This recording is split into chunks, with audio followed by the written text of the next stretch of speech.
Cole Merritt didn't flinch when the whole town laughed.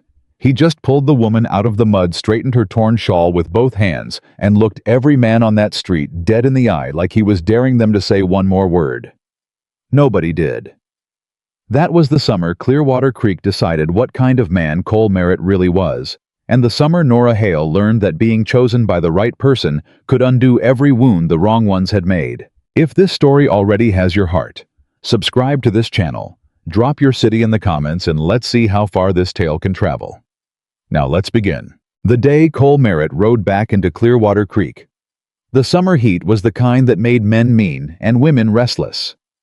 Dust clung to everything, to the storefronts, to the horses tied at the rail outside the general store, to the faces of the people standing along the main street, watching him come in slow from the northern trail. They always watched when a man came down from the mountains. Especially this man. Cole was 34 years old, broad through the shoulder, with a jaw like something carved from the rock faces he'd spent the last 8 months among. He wore a flat-brimmed hat, so faded it had gone from black to the color of a storm cloud, and his canvas duster was road-dusted and honest. He didn't ride fast. Men who rode fast into town were either running from something or advertising themselves. Cole Merritt wasn't either. He brought 3 horses down with him. The gray mare he rode, and 2 packers loaded with summer trapping and a season's worth of solitude. He'd gone up into the mountains the previous September when the aspens were still gold and the creek runs were cold enough to ache. He'd come back now because he'd run out of reasons not to. His brother's letter had found him at the post relay station 3 weeks back. 1 page, 3 sentences. Daddy's land is being eaten alive. Come home, please. Mitchell Merritt had never written the word please in his life. That more than anything had put Cole back on the trail south. He tied his horses at the rail outside the feed store and swung down without hurry. His boots hit the board walkway, and he rolled his neck once the joints popping after so many hours in the saddle. A pair of older men sitting on this bench outside the barber shop watched him without speaking. The way men do when they've already decided something about another man and don't need to revisit it. Cole touched the brim of his hat at them. Afternoon. One of them nodded. The other looked away. I went inside and bought a 20-pound sack of oats for the horses, a tin of tobacco he didn't particularly need, and exchanged 2 minutes of weather talk with Earl Gibbs behind the counter. Earl was a decent man, small and cautious, the kind who survived towns like this by never taking a side until a side had already won. "Your daddy's place been quiet?" Cole asked. Earl's hands stilled on the counter for just a moment. "Quiet enough," he said.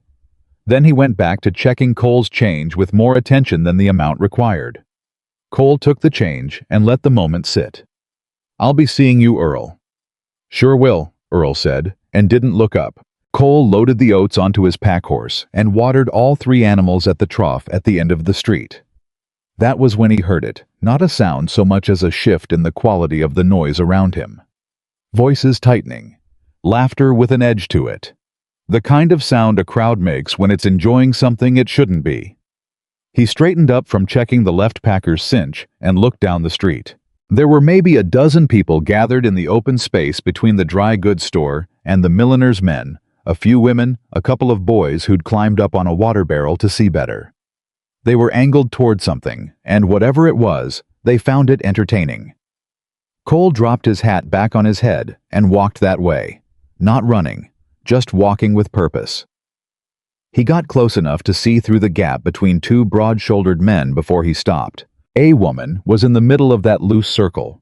She was perhaps 26, 27, with dark hair pinned back unevenly and a gray dress that had been washed too many times to hold its shape. She was on her knees in the dust of the street, not because she'd chosen to be, but because someone had shoved her there.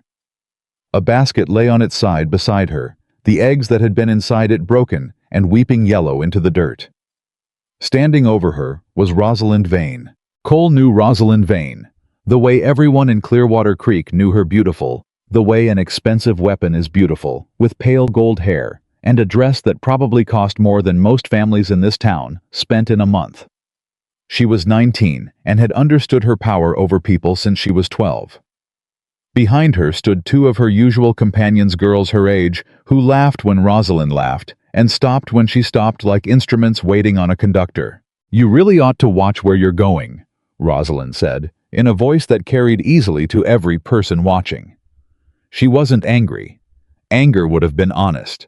This was performance. Of course, watching where you're going requires having enough sense to know where you belong.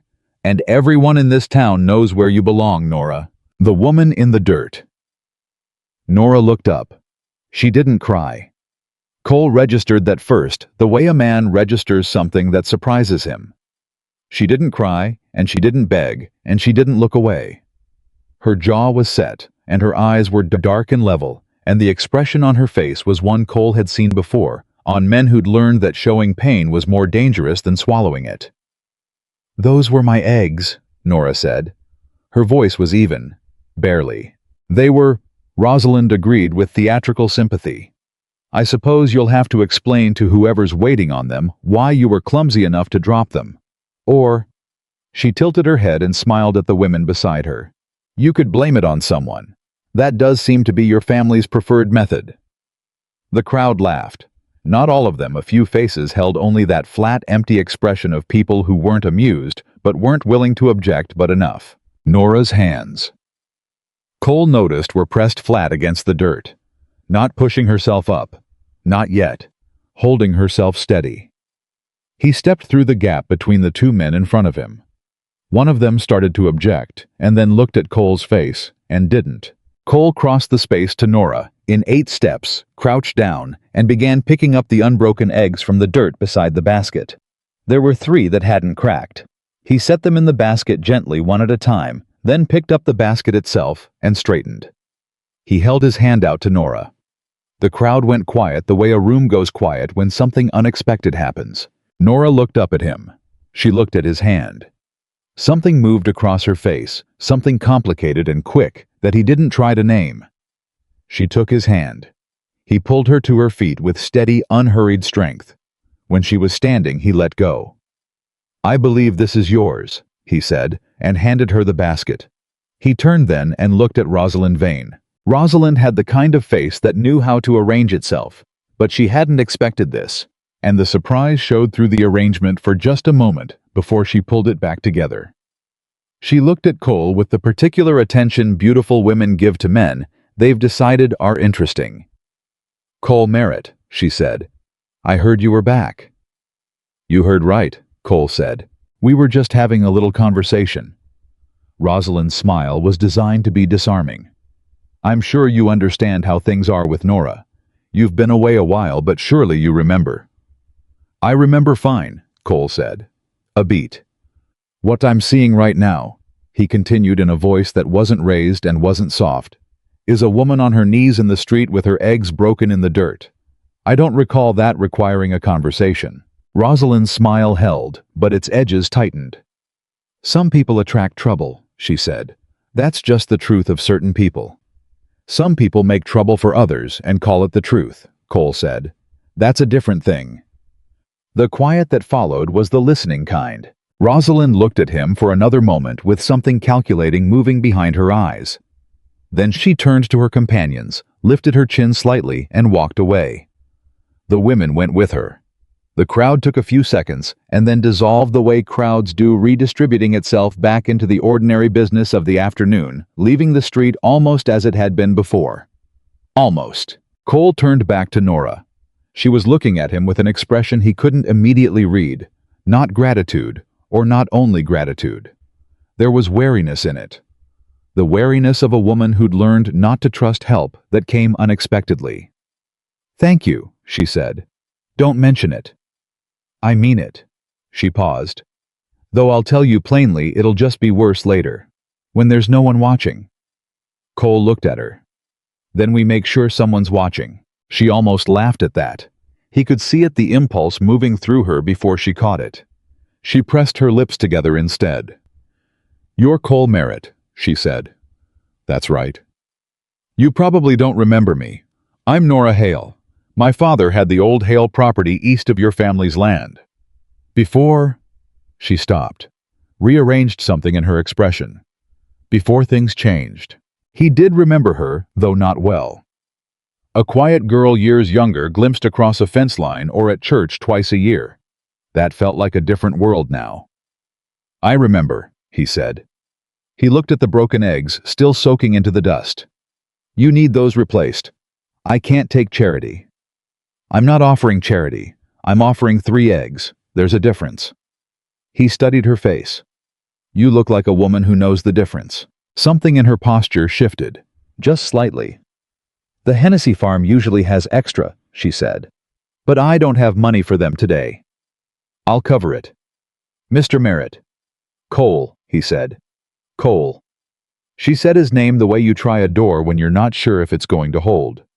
Why would you do that? He picked up his hat, which had come off when he crouched, and resettled it on his head. Because it's the right thing, he said. I generally do the right thing when I see a clear way to do it.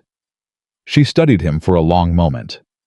The wariness was still there, but something else was working alongside it now. All right, she said at last. He walked with her to the Hennessy farm at the edge of town, and he let the silence between them be what it was, not awkward, just present. She walked with her head up and her spine straight, which he respected. A lot of people would have folded themselves small after what had just happened. She hadn't. He paid Mrs. Hennessy for 6 eggs and carried them in his hat while Nora arranged them in her basket. Mrs. Hennessy watched the whole transaction with undisguised curiosity and didn't ask a single question, which meant she'd be speculating about it for a week. When they walked back out, Nora said, You don't know what you've started. Probably not, he said. Rosalind Vane is... She searched for words and settled on the honest ones. She's the Vane family. Her father owns half the commercial property in this town, and he's working on the other half. Crossing her is crossing all of them. I didn't cross anybody, Cole said. I helped a woman up off the ground. In this town, Nora said, that might as well be the same thing. He transferred the eggs carefully from his hat to her basket and settled his hat back on his head. They were standing at the edge of the street, and the afternoon light was going long and golden, the way it does in high summer in the mountain valleys. What happened to your family's property? He asked. You said things changed. She was quiet for a moment. He expected her to deflect, and she surprised him. My father died 2 years ago, she said. After that, there were debts that appeared that I didn't know about, or that didn't exist until someone decided they should. The Vane land office came around with papers. I didn't have a lawyer, and I didn't have money for one, and by the time I understood what was happening, the property was in transfer. Cole was quiet. I live in the old Dempsey cottage now, she continued. The one that's been half falling apart since the Dempseys left. It's enough. I work for what I need. Her chin came up fractionally. I don't ask for sympathy. I'm not giving you sympathy, Cole said. I'm listening. Those are different things too. She looked at him, then really looked at him, the wariness pulling back just a degree. You're strange, Mr. Merritt. Cole. The door trying again, but steadier this time. I'll say good afternoon now. Good afternoon, Nora Hale. She turned and walked, and he watched her go with his thumbs hooked in his belt, and a slow working of thought behind his eyes. Mitchell Merritt was waiting on the porch of the family ranch house when Cole rode up the access trail, and he looked like a man who'd been carrying heavy things for too long and had mostly stopped noticing. He was 2 years younger than Cole, lighter, built with their mother's coloring and their father's stubborn set around the mouth. He came down off the porch, and they clasped hands without ceremony. You took your time, Mitchell said. Took the North Pass. Prettier. There a prettier reason you couldn't take a telegram. No telegraph where I was. Mitchell grunted. He took the lead rope of the nearest pack horse without being asked and started walking toward the barn, which told Cole that whatever was wrong was serious enough that his brother needed something to do with his hands before he could talk about it. Cole unsaddled his gray and put her in the far stall with fresh water and oats. Mitchell dealt with the packers. They worked in comfortable silence for a while, the way men do who've known each other their whole lives, and then Mitchell sat down on an overturned crate and rubbed his face with both hands. It's the water, he said. Someone's rerouted the upper creek. Cole straightened. The irrigation creek. The one that runs through the east pasture, yes. Started 6 weeks ago. At first I thought it was just the season dry year creek runs lower.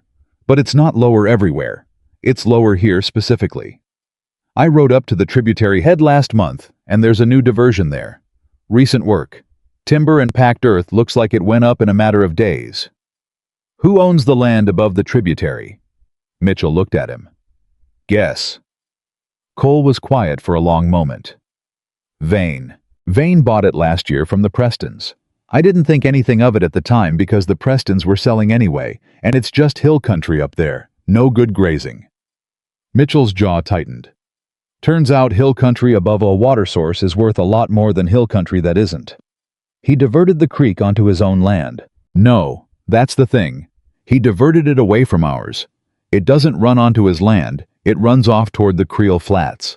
Nowhere useful. He's not taking the water. He's just making sure we don't have it.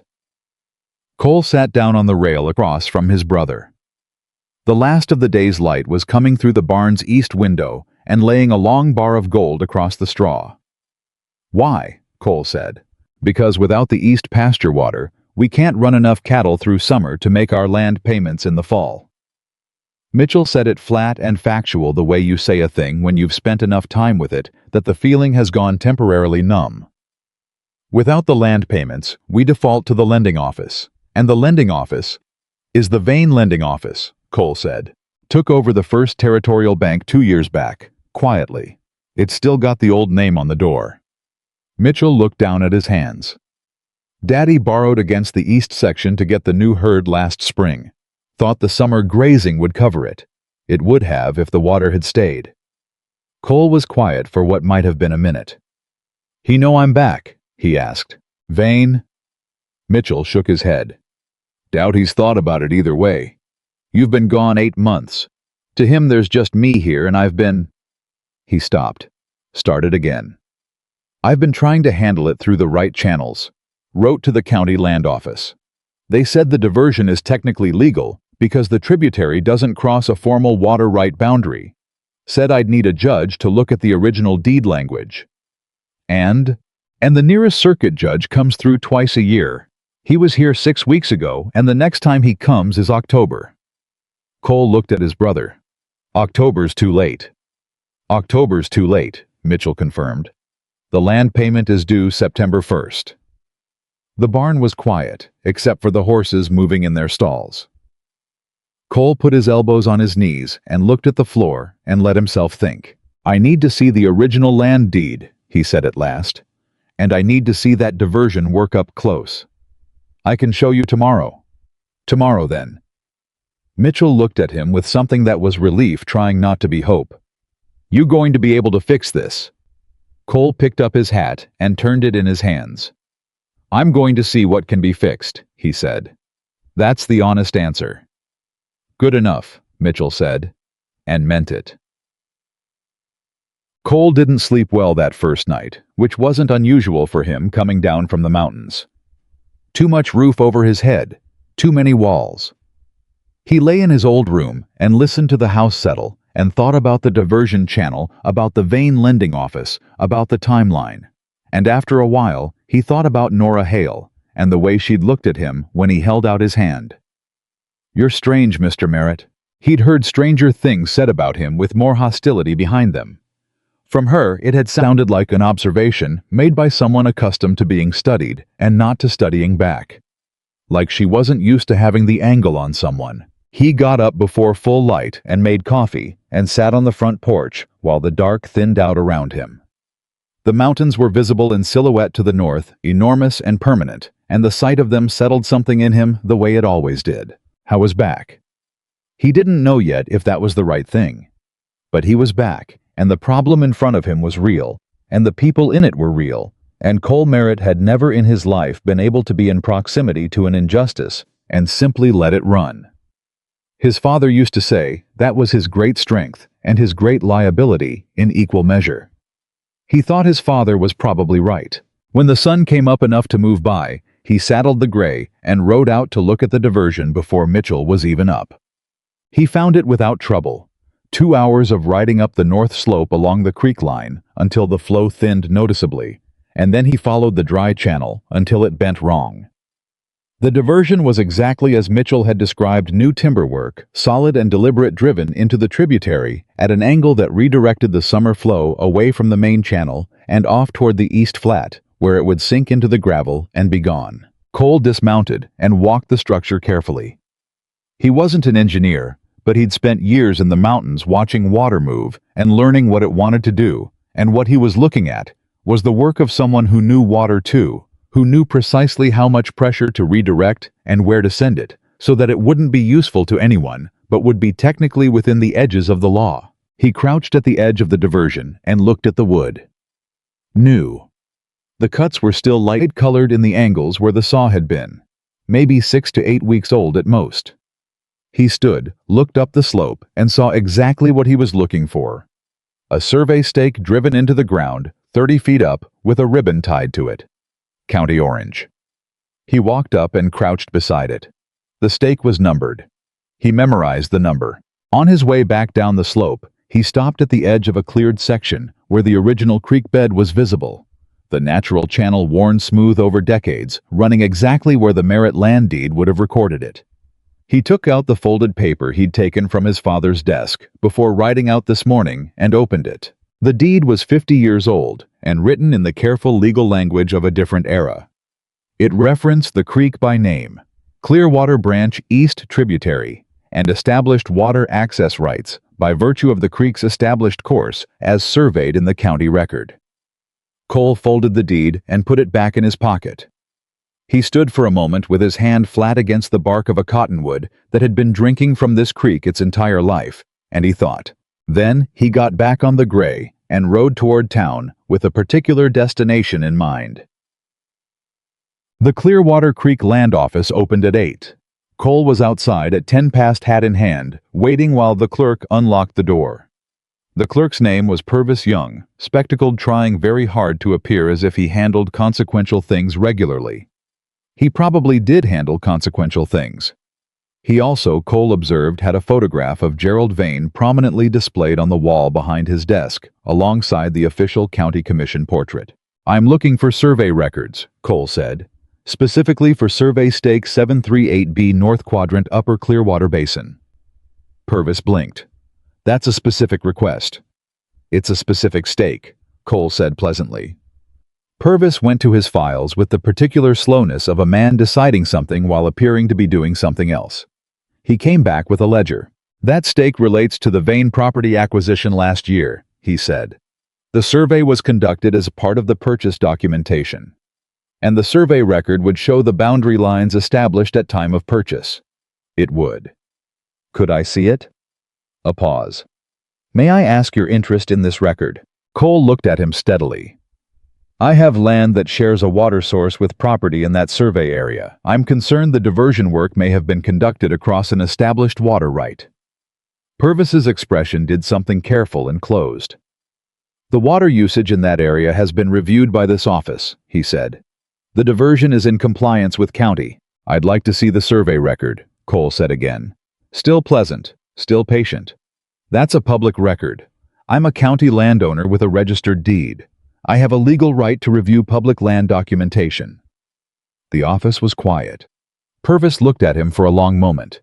Then he opened the ledger and turned it around on the desk. Cole leaned in and read carefully. He read the boundary lines. He read the survey notation on the eastern edge. He read the water access addendum, which was brief and referenced a county precedent from 16 years back. And there at the bottom of the third page, in language that had been written small and placed at the end of a long paragraph where a man might overlook it.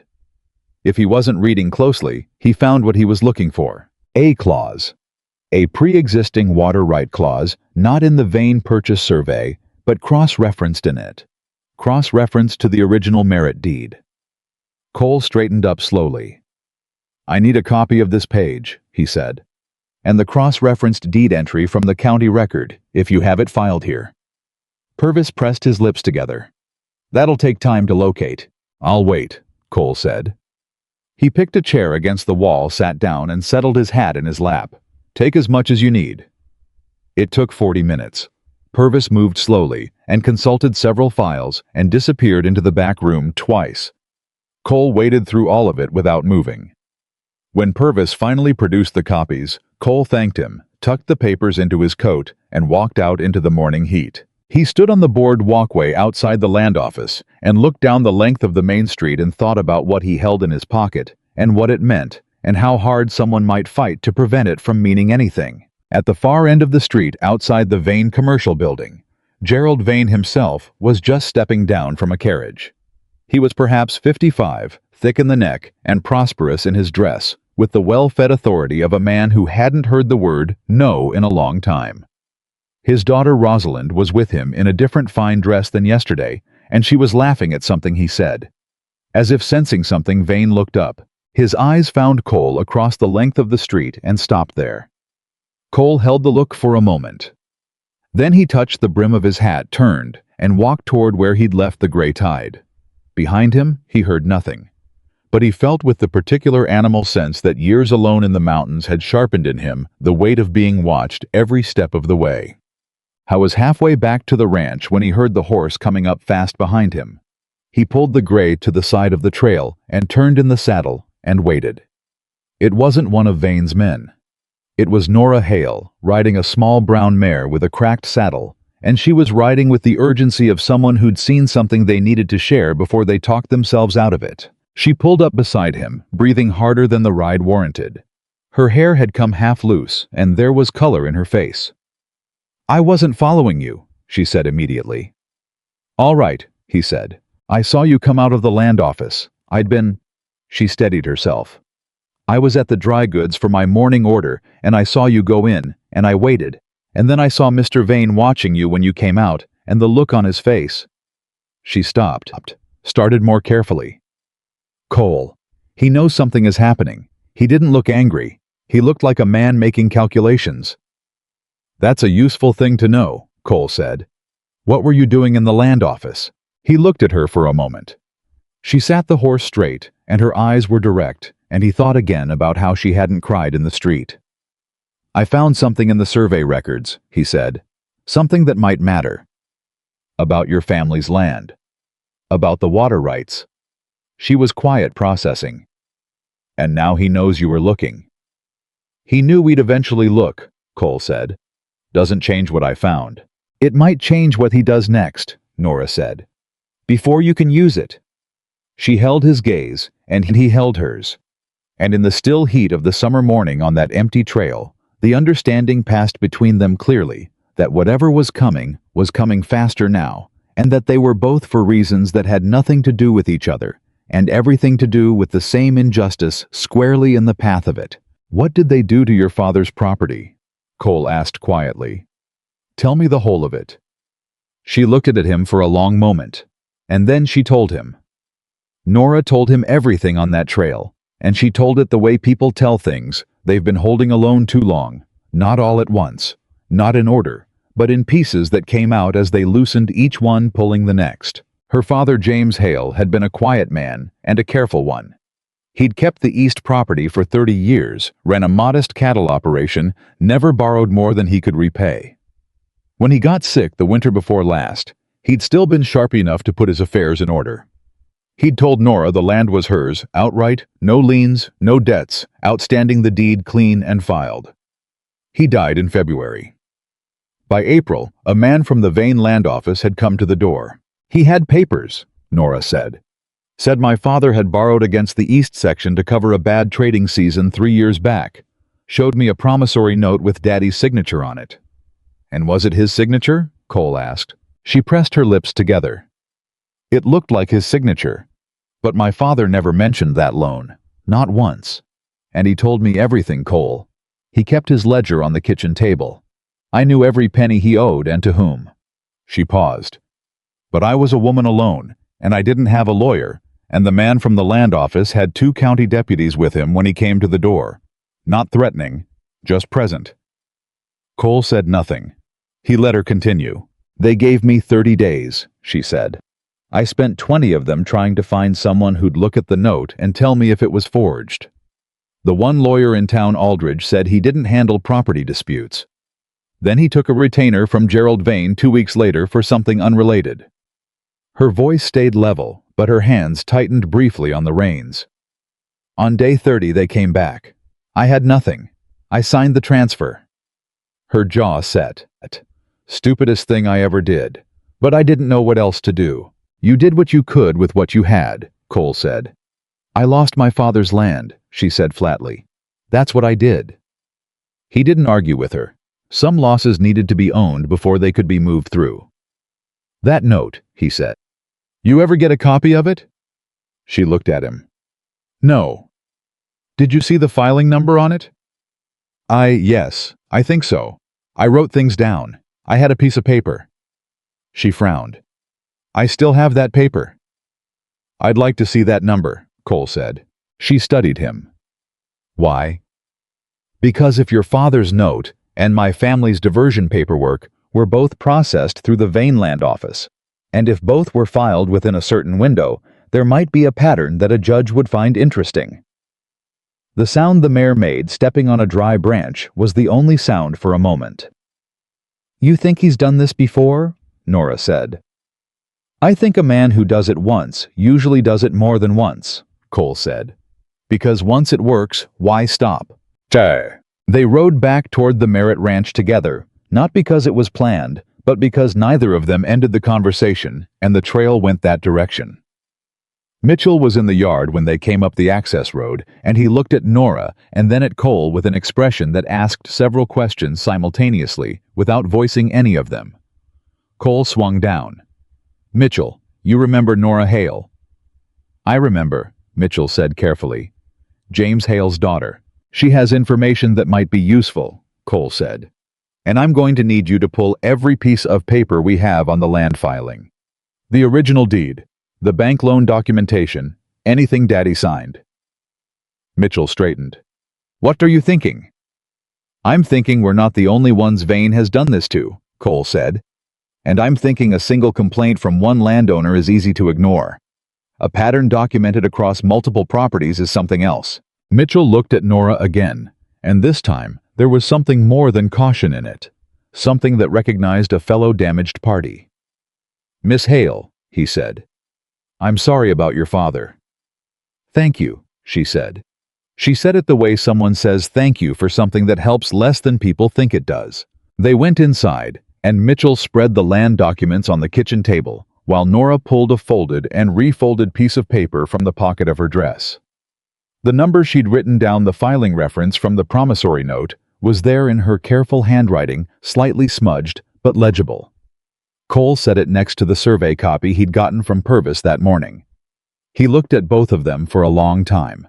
Different filing numbers, he said, but look at the processing clerk notation. Mitchell leaned in. PW. He read aloud. That's on both of them. Purvis Whitmore, Cole said. The clerk at the land office. Same man. Both documents processed through his hands. He tapped the table once lightly. I need to know how many other deeds that man has processed for Vane-related transactions in the last 3 years. That's not information they'll hand over willingly, Mitchell said. No, Cole agreed. But it's public record, and there might be another way to get it. The other way came to Cole that evening, while he was sitting on the porch watching the mountains go dark. It came in the form of a name from years back, from before he'd gone to the mountains, from a time when he'd spent one winter in the territorial capital doing contract survey work for the Land Commission. Harrison Webb, a federal Land Commission inspector out of the Santa Fe office, who had come through Clearwater Creek twice in the years Cole had known him. Quiet, observant. The kind of federal man who wrote things down in small notebooks and remembered everything he wrote. Cole went inside and wrote a letter. He wrote it by lamplight 3 careful pages, detailing what he'd found in the survey record, what Nora had told him, and what the cross-referenced water rights clause meant for the legality of the diversion. He laid out the pattern as he understood it, methodical, unemotional nothing. He couldn't support with documentation already in hand. At the bottom of the last page, he wrote, I am not asking you to act on rumor. I am asking you to come and look at what I have found. If it amounts to nothing, it costs you a trip. If it amounts to what I believe it amounts to, it may be the largest land fraud case this county has seen in 20 years. Your call, Harrison. He sealed it and set it on the table for the Morning Post. Then he sat back and thought about the fact that it would take at minimum 2 weeks for that letter to reach Webb and Webb to respond. 2 weeks was a long time when a land payment deadline was September 1st. He needed something to happen faster. It happened the next morning, though not in any way he'd anticipated. Cole was at the feed store when Dale Pryor came in. Dale was a rancher from the South Valley, a big florid man in his 50s, who had always struck Cole as someone operating near the boundary of his own temper without usually crossing it. He came in, and he saw Cole, and he stopped. "Cole Merritt," he said. "Dale," Cole said. "Heard you were back." Dale moved to the counter, bought his feed, and then turned. Something was working behind his face, and after a moment, it worked its way out. "You know what's happening with the vein water situation?" Cole kept his expression easy. "Tell me." "He's not just got to you. He's got the Ryerson Place 2 South tributary. Their Summer Creek dried to a trickle 6 weeks back, same as your east pasture. And the Hartley widow up on the ridge, she can't run her kitchen garden because the draw she's been using for 15 years has gone down to nothing." Dale's voice was controlled, but only just. "That's 3 operations inside of 6 weeks. All with summer water that's mysteriously declined." Cole put his bag of tacks down on the counter and gave Dale his full attention. "You think it's coordinated?" "I think Gerald Vane bought himself 3 hilltops in the last 18 months, Dale said, "and every one of them sits above somebody's water source. And now every one of those somebodies is having a bad summer." His jaw tightened. "I think coincidence runs out when it happens 4 times. 4, Cole said. "Your family makes 4, Dale said. The feed store clerk was studiously finding things to do at the far end of the counter. Cole picked up his bag of tacks. "Would the Ryersons talk to me?" Dale looked at him for a moment. Something decided itself behind his eyes. "Tom Ryerson talked to you," he said. "He's been wanting to talk to somebody who might actually listen for going on a month. His wife won't let him go near the Vane office alone, and I don't blame her." He paused. "You think you can do something about this?" "I don't know yet," Cole said honestly. "But I know 4 complaints are harder to dismiss than 1. Dale nodded once the way men nod when they're committing to something they haven't fully thought through, but know is right. "I'll ride out to the Ryerson place this afternoon and tell Tom you're coming." "I'll be there by 4, Cole said. He walked out of the feed store and stopped on the walkway. Down the street, the Vane commercial building stood solid and permanent in the summer heat. Gerald Vane's carriage was out front. Cole rolled his jaw once and kept walking. The Ryerson place was a working ranch worn but maintained with the look of a family that worked hard and expected the land to work back and had been rudely surprised when it didn't. Tom Ryerson was 50, lean and weather-burned, with a handshake that said he'd been anxious about this meeting and was trying not to show it. His wife Clara set coffee on the table and sat down without being asked, which Cole appreciated. The people who'd actually been through something were always worth including. Cole laid out what he had: the survey records, the cross-referenced water clause, the filing clerk notation, the timeline. Tom and Clara listened without interrupting, and when he finished, Tom was quiet for a moment, and then he said, "We've got something like what you've got." I went to a tin box on the shelf and came back with papers. His water access documentation was different from the Merritt's in its specific language, but parallel in its structure. An established creek right, clearly recorded, now being affected by an upstream diversion that had appeared without notice or authorization sought. "And the Hartley widow?" Cole asked. "May Hartley," Clara said.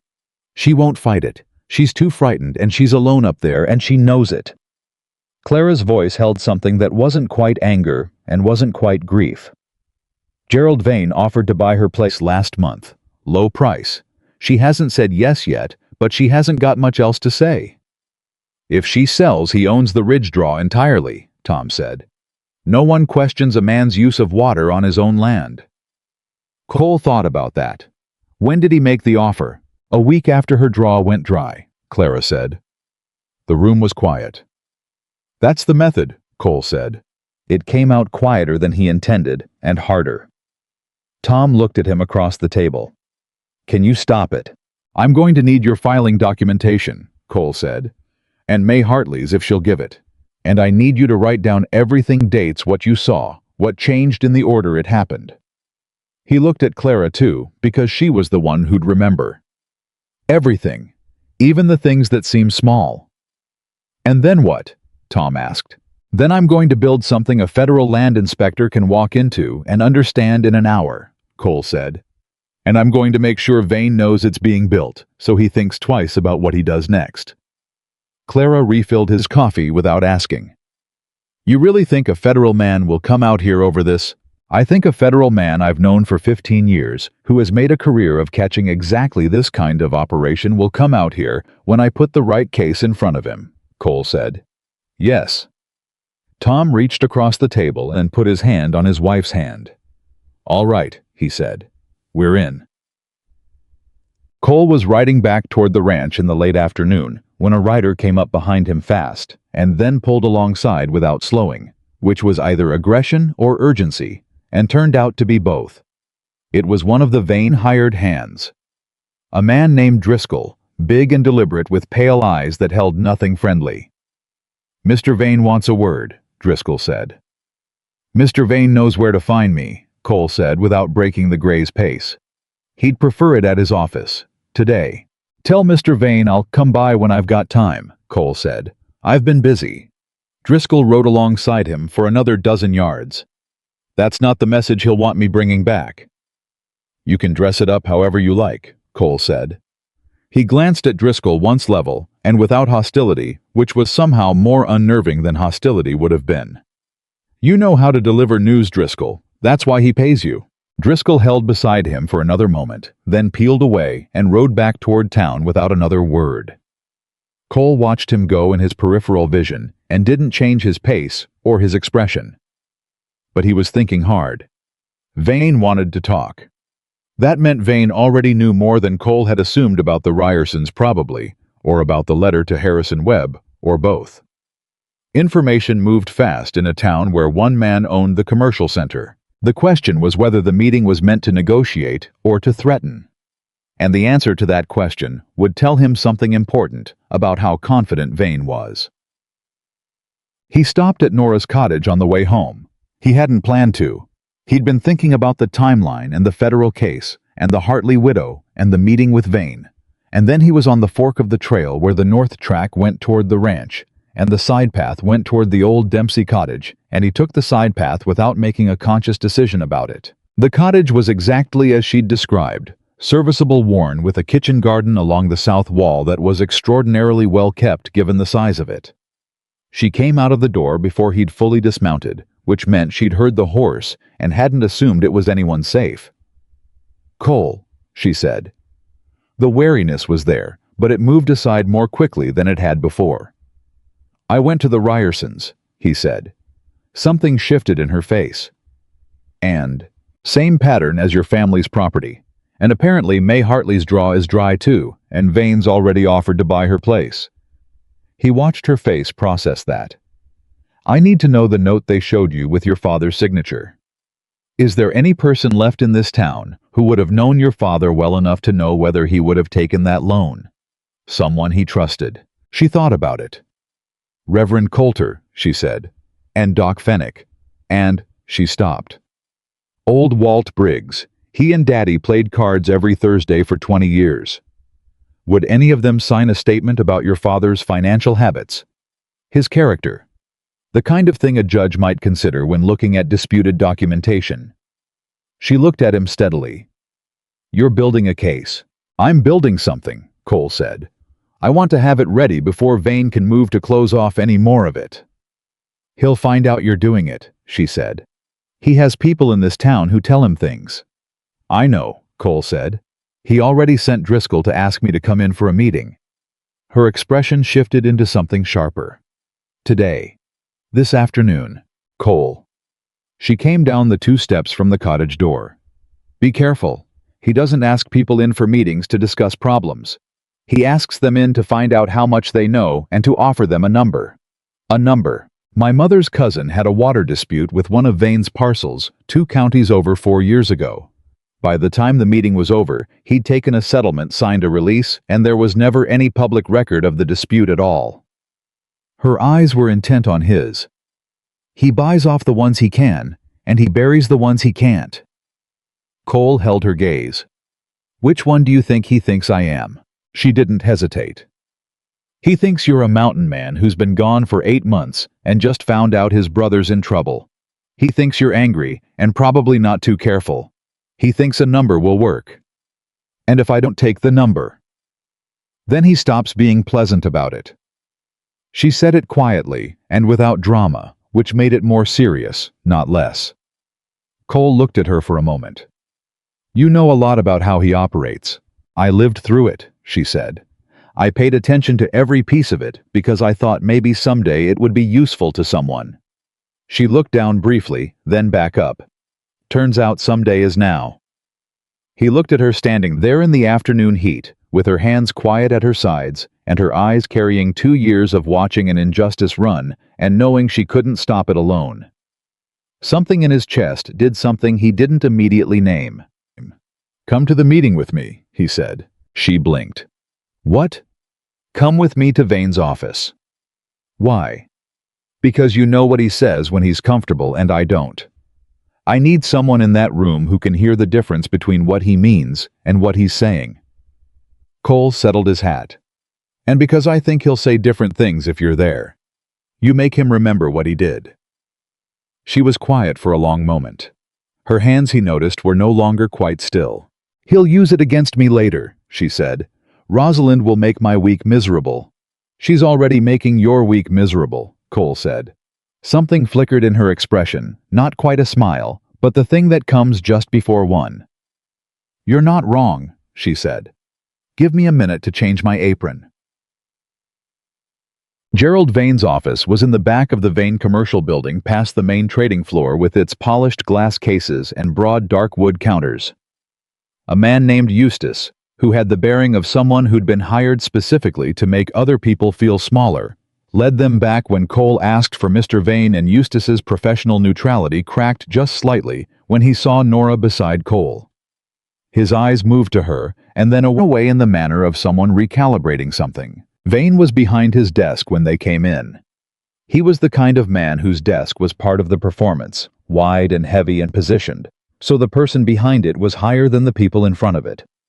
He looked up, and Cole watched him register Nora with the particular involuntary attention of someone who has not factored in a variable. He recovered quickly. He always would. Cole Merritt, he said with the warmth of a man who had learned warmth as a business tool. I appreciate you coming. I know you've only just got back. His eyes moved to Nora. Miss Hale, I didn't realize. He left it open. Miss Hale is with me, Cole said simply. Vane settled back. Well, sit down, please. They sat. Eustace closed the door behind them, and the room was quiet except for the street sounds coming through the single high window. I wanted to talk to you before things became... Vane paused in a way that was designed to seem like he was choosing his words carefully, which meant he'd chosen them already. Complicated. I'm aware you've been looking at the water situation up in the North Basin. I have, Cole said. It's a difficult season, Vane said with the sympathy of a man who'd never had a difficult season he hadn't chosen. Dry year across the whole territory. You'll have noticed it coming down from the mountains. I noticed the diversion work, Cole said, which isn't weather. A beat. Vane's expression didn't change exactly, but it adjusted. The work in the upper basin was legitimate property development. We consulted with the county office. I know, Cole said. I talked to Purvis yesterday. The name landed. Vane processed it with a subtle containment that told Cole exactly what Purvis had already reported to his employer about yesterday's visit. Then you know the diversion is within legal parameters, Vane said. I know that's what was filed, Cole said. I also found a water rights clause in the original Merritt deed that wasn't accounted for in the survey documentation. That's a problem for the legality of the diversion. Vane looked at him. His face was doing something practiced and patient, but behind it, Cole could see the calculation running. Those old deed clauses can be, Vane started. Mr. Vane, Nora said. Her voice was quiet and clear, and it stopped him. My father's signature was on a promissory note that he never mentioned to anyone, she said. Not to his banker, not to his pastor, not to the man he played cards with every week for 2 decades.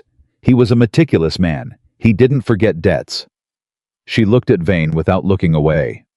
I've been quiet about that for 2 years because I was alone and frightened, and I didn't know what to do. I'm not alone now. The room was very still. Vane looked at her for a long moment. Then he looked at Cole. When he spoke again, the warmth was still there, but something underneath it had changed. Something had become more real. What is it you want? He asked Cole. The diversion comes down, Cole said. The Merritt water access is restored. The Ryerson South tributary the same. He kept his voice level and clean. And the Hale property transfer gets reviewed by a third party against the promissory note that originated it. Vane was quiet. That's not a negotiating opening, Cole said. That's what I want. And if I tell you those things aren't possible, then I finish building what I've started, Cole said. And Harrison Webb comes out from Santa Fe and builds the rest. The name landed differently than Purvis had. Vane's eyes shifted just slightly, just enough. Harrison Webb, Vane repeated in a voice scrubbed clean of reaction. Federal Land Commission, Cole said. He's thorough. He's patient, and he particularly dislikes patterns. The silence this time was a different quality. It was the silence of a man understanding that what he'd taken for an angry returning rancher was something else, and reorganizing accordingly. I'd need time, Vane said finally, to look at the documentation involved. You've got 2 weeks, Cole said. My family's land payment is September 1st. That doesn't move. He stood. Nora stood beside him. Cole picked up his hat from his knee and held it and looked at Gerald Vane across that wide, heavy desk. I grew up in this valley, Cole said. I know what this land means to the people who work it, and I know the difference between a man making a living and a man taking one from everyone around him. He put his hat on. I'll be hearing from you. They walked out. Eustace had to move quickly to get the door open ahead of them. On the street outside, Nora let out a breath that was slow and measured and not quite steady. He'll move now, she said quietly. He'll try to do something before Webb can get here. Yes, Cole said. Then what do we do? We move faster, Cole said, starting tonight. She looked at him at the set of his jaw and the steadiness of him in the late afternoon heat, and something in her expression did what it had been resisting since yesterday on the trail. It cracked open just a little. Not quite relief. Not quite trust. Something in between that was more fragile than either. Why are you doing this? She asked. Your family situation, yes. But the Ryersons. May Hartley. Me. She met his eyes directly. You didn't come back to town for any of us. Cole was quiet for a moment. My father built that land, he said. Tom Ryerson's father built his. Your father built his. He looked down the street at nothing in particular, and then back at her. A man like Vane didn't build anything. He bought the right people, and forged the right papers, and waited until hard-working people were tired enough that a number looked better than a fight. His voice didn't rise. That bothers me. It's always bothered me. So when I can do something about it, I do. She held his gaze. And if Vane comes at you hard before Webb gets here, then it gets difficult for a while, Cole said. I've had difficult for a while before. She looked at him for another beat. And then quietly, without preamble or performance, she said, Then I'm helping. Whatever you need. He held her gaze and nodded once. It was an acceptance, not a concession, and she understood the difference. They walked to their horses together, and neither of them said anything else, because sometimes there is nothing left to say that would not diminish what has already been understood. But Nora Hale, riding home in the long gold light of a summer evening, with the mountains sitting enormous to the north, thought about a man who crouched in the dirt to pick up broken eggs and didn't make it into a statement. She thought about the word we and how long it had been since that word had applied to her situation. And Cole Merritt, riding the other direction toward his father's land in the same long light, thought about the voice that had cut through Vane's careful performance with 7 words and stopped him cold. I'm not alone now. Neither of them was. Which meant everything that was coming next was coming for 2. The first thing Vane did was go after Purvis. Cole found out about it the next morning when Mitchell came in from town with a look on his face that meant the situation had moved while they weren't watching. Purvis Whitmore had been pulled from the land office before dawn and moved to a temporary clerical post in the county seat 40 miles east. By the time the land office opened that morning, there was a new clerk behind the counter, a man nobody in Clearwater Creek had ever seen before, and the filing ledgers from the previous 3 years had been sent for audit review, which meant nobody could access them. He moved fast, Mitchell said. Faster than I expected, Cole said. He stood at the kitchen table with his coffee and thought about it. He's not trying to negotiate anymore. He's sealing the record. Can he do that?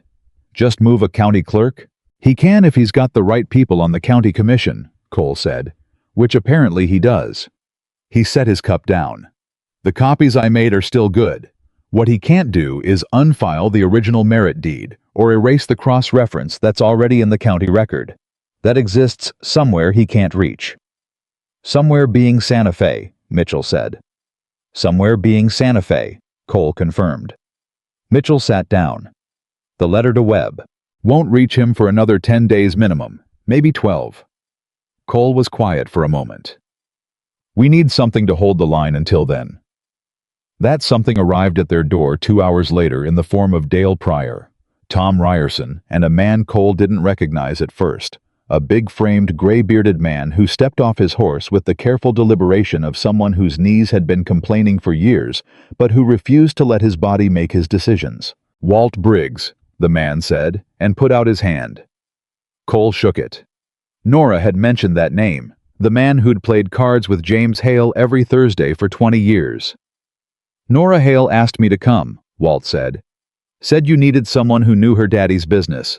I knew it as well as any man alive outside of James himself. He looked at Cole steadily. What do you need? They sat at the kitchen table, all of them, Mitchell included, and Cole laid out the full picture. He didn't soften it, and he didn't inflate it. He told them what he had, what he needed, and what Vane had done in the last 12 hours to narrow the window. When he finished, Tom Ryerson said, So the filing records are gone. Not gone, Cole said. Moved beyond easy reach. But the copies I made your documentation, Nora's records of the promissory note filing, those are still ours. Will a federal inspector take copies? Dale asked. Webb will take copies if I vouch for where I got them and the circumstances under which I obtained them. Cole looked around the table. What I need from each of you is a signed affidavit. Written accounts of what you experienced.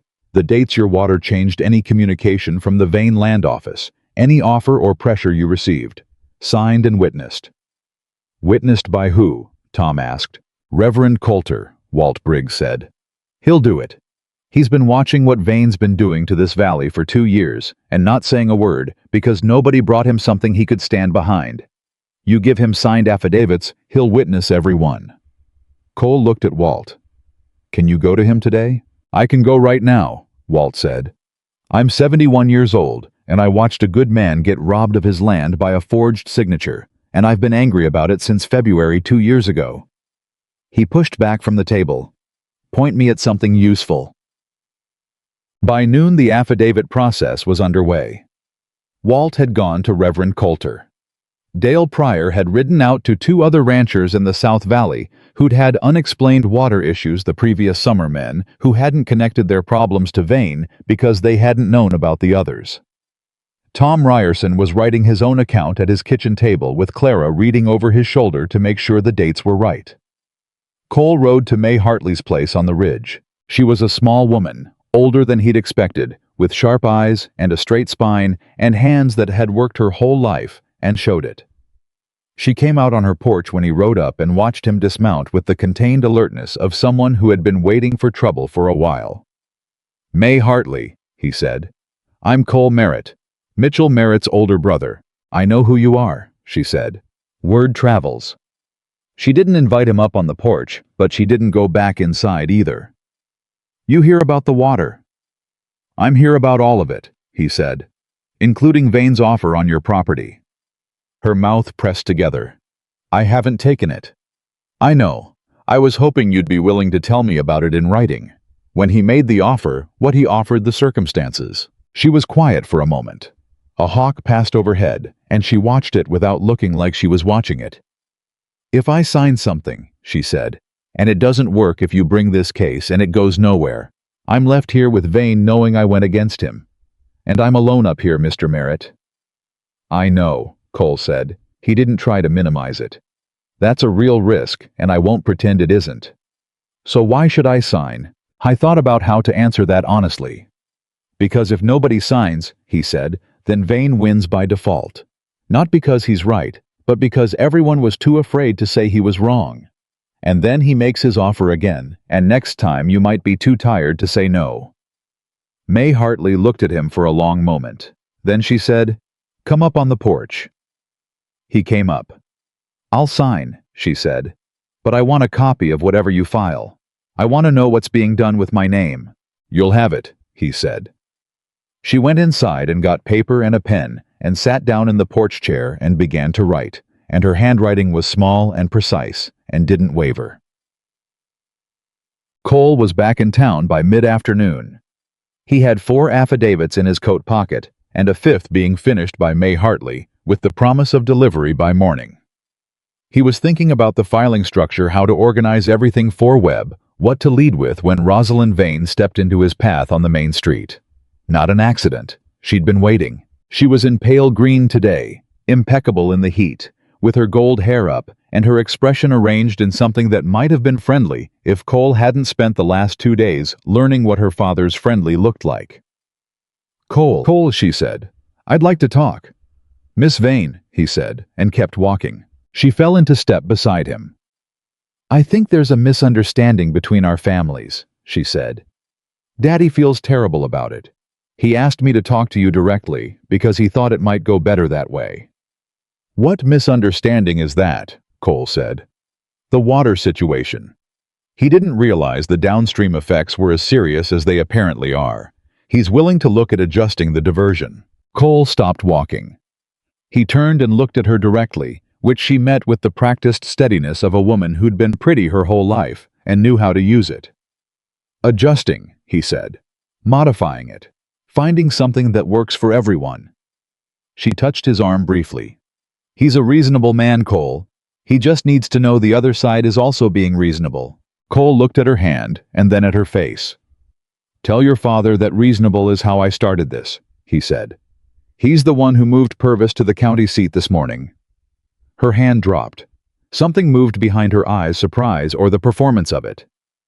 "I don't know what you mean," she said. "I think you do," Cole said. He touched his hat brim. "Miss Vane." He turned and walked on, and she let him go this time, and he felt the shift in the air behind him as her calculated pleasantness ran out. 2 hours later, one of Vane's hired hands rode past the Merritt ranch at a pace that wasn't casual and wasn't in a hurry in the legitimate sense. He rode past 3 times before dark. Mitchell watched the 3rd pass from the window without saying anything. Then he said, "He's letting us know he's watching." "Good," Cole said. "Let him watch." "That's not comforting, Cole."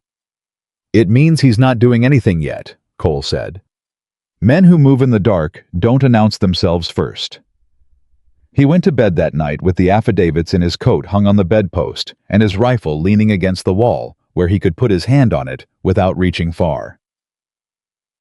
The second thing Vane did came 3 days later, and it was worse. Cole had spent those 3 days organizing the documentation into a coherent file meeting twice more with Tom Ryerson and Dale Pryor, sending a second shorter letter to Webb via a different relay station in case the first had been interfered with.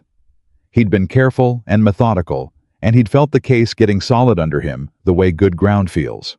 Then Walt Briggs came to the ranch at 7 in the morning, and his face had the specific bleached quality of someone who'd received bad news and hadn't slept after it. "They arrested Tom Ryerson," Walt said. Cole was out the door before Walt had finished the sentence. "On what charge?" Mitchell demanded from behind him. "Destruction of property," Walt said. They're saying he damaged the diversion structure up on the North Basin, saying they found a tool from his barn up there. He paused. They also took his documentation, his written account, his water records. When they came to the ranch to arrest him, they went through his house. Cole stopped in the yard. He turned slowly. They searched his house, he said. Clara tried to stop them. She's saying they had a warrant. A fast warrant signed by Judge Pruitt. Walt's voice was tight with something between fury and despair. Cole, Judge Pruitt has had dinner at Vane's house 6 times this year. Clara counted. The yard was quiet except for the morning birds. Cole put his hat on. Where is Tom now? Town lockup. And Clara? At home, alone. Walt swallowed. She's bad, Cole. She didn't know what to do but come to me, and I came to you. Cole looked at Mitchell. Ride to Reverend Coulter. Tell him what's happened, and ask him to go sit with Clara Ryerson. He looked at Walt. You still have your signed affidavit copy at home. Locked in my tin box under the floorboard, Walt said. Leave it there. Don't move it. Cole was already moving to the barn. And Walt, has anyone talked to Tom about what he should and shouldn't say? No. Then I need to get to him before someone from Vane's side does. He saddled the gray in 3 minutes and rode into town at a pace he usually didn't use in summer heat. The gray took it without complaint. The town lockup was a stone building behind the sheriff's office run by a deputy sheriff named Carl Breck, who was young and not yet entirely comfortable with what Vane's money had bought. Cole saw that discomfort the moment he walked in the way Carl straightened up too fast, and then wasn't sure what to do with his hands. I'd like to see Tom Ryerson, Cole said. He's a prisoner, Mr. Merritt. Visiting isn't. Is there a law against it? Cole said. Carl's mouth closed, opened. Not precisely, he said. But, then I'd like to see him. Carl led him back. Tom Ryerson was sitting on the cot in the cell with his forearms on his knees and a look on his face like a man who'd been hit broadside and was still figuring out from which direction. He looked up when Cole came in, and something in him visibly settled, not all the way but enough. Cole, he said. Tom. Cole put his hand through the bars, and Tom gripped it. Don't say anything about the case to anyone in this building. Not the deputy, not whoever brings your food, nobody. You understand. I didn't touch that diversion, Tom said. I want you to know that. I know you didn't, Cole said. That's not the point right now. The point is that whatever you say in here can be used, so you say nothing. He held Tom's gaze. Clara's all right. She's going to have company soon. Tom's jaw worked. They went through my house, Cole, in front of her. They took, I know what they took. Cole kept his voice steady and low. It doesn't change what we have. It only changes their count of what we have. He looked at Tom hard. This is meant to scare you into silence, into dropping the complaint against the water diversion, so this charge gets quietly dropped too. You understand what they're doing. Tom's hands tightened on the cell bar. I understand, he said. Then we don't give them what they want.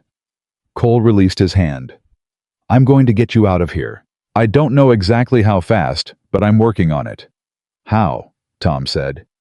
The charge is fabricated, which means the evidence is fabricated, which means somewhere it doesn't hold up, Cole said. I'm going to find where. He walked back out past Carl Breck without another word. Howe was across the street from the sheriff's office, thinking when Nora appeared beside him. She'd been watching. He'd known she was in town that morning, and he hadn't been surprised when she fell into step with him slightly behind quiet. They moved against Tom to stop the affidavit process, she said. Yes. Everyone else is going to be frightened now. She paused. Walt might pull his. Dale might too. Walt won't, Cole said. Walt's past the point of frightened. He's at angry, and angry's more reliable. He looked at the sheriff's office across the street. Dale's harder to call. What about May Hartley's affidavit? She brought it this morning before any of this happened. It's safe. He turned his head and looked at Nora. Where do you have your documentation, the filing number, the promissory note reference? At the cottage, she said, under the floor in a tobacco tin. Good. Leave it there. Don't move it. Don't mention it. and if anyone comes to your door, I know how to handle someone coming to my door, she said quietly.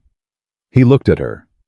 The morning was heating up around them, and the street was busy with ordinary people doing ordinary things, and Nora Hale stood in the middle of it with a composure that had been paid for in ways most people in this town would never understand. I know you do, he said. What's the move, she asked. The fabricated tool from Tom's barn, Cole said. I need to know which tool they claim to find, what it looked like, where they say they found it on the diversion structure. He turned. I need to talk to Carl Breck again. Carl won't tell you that.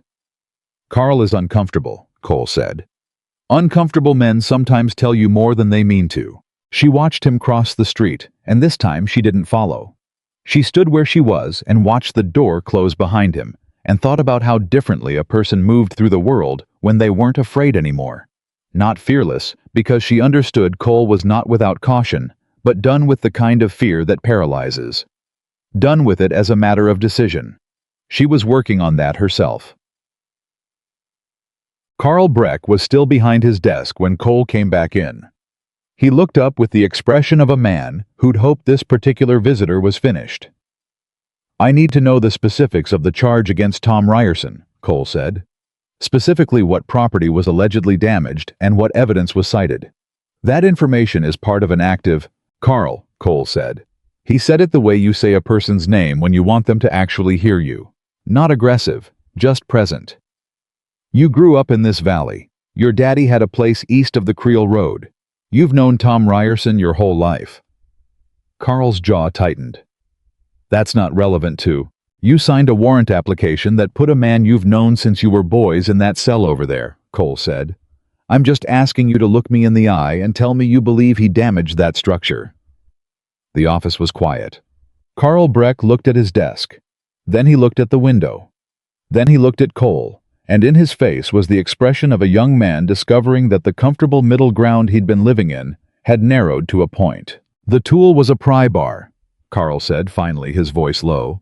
Found at the base of the diversion timber, alleged to match a pry bar from Ryerson's barn based on markings. What markings? A notch cut into the handle. The man who filed the complaint said he'd seen a pry bar with that notch in Ryerson's barn. The man who filed the complaint, Cole said. Name, Carl pressed his lips together. Carl, Cole said. Driscoll, Carl said, very quietly. Cole was still for a moment. Then he nodded once and walked out. Driscoll, Vane's man. The same man who'd come to deliver the invitation to Vane's office. The same man who'd ridden past the Merritt ranch 3 times the evening before. He walked straight to the hardware store. He walked in, found the tool section, and looked at the pry bars on the display. He picked up 2 different ones and examined the handles. Mass-produced, consistent in their manufacture. Any one of them identical to another from the same batch. The hardware store owner, a man named Buckley, came over. Can I help you? I'm looking at your pry bars, Cole said. How long have you had this style in stock? Buckley looked at the bar in Cole's hand. That batch came in spring of last year. I ordered 2 dozen. How many did you sell? Buckley thought. 14, 15 maybe. Common tool. To whom? Cole asked. Do you keep records? I keep a ledger for large orders and credit accounts, Buckley said carefully. Cash sales are cash sales. Cole set the bar down. Did you sell any to Driscoll Big Man, Pale Eyes Works for Vane? Buckley looked at him for a long time. I couldn't say one way or the other, he said finally. Cash is cash. But the way he said it was the way men say things that are technically true and directionally telling. Cole bought a pry bar from the same batch, took it outside and looked at the handle. Smooth. No notch. He took out his pocket knife and cut a notch into the handle of the one he'd just purchased. Quick, shallow. Then he looked at it. Any notch in any handle looked like any other notch. A notch was not a fingerprint. Driscoll had filed a complaint based on a marking that could have been made by anyone on any bar from a batch of 15 sold across the valley in the last year. And a judge with 6 dinner invitations in his history had signed a warrant.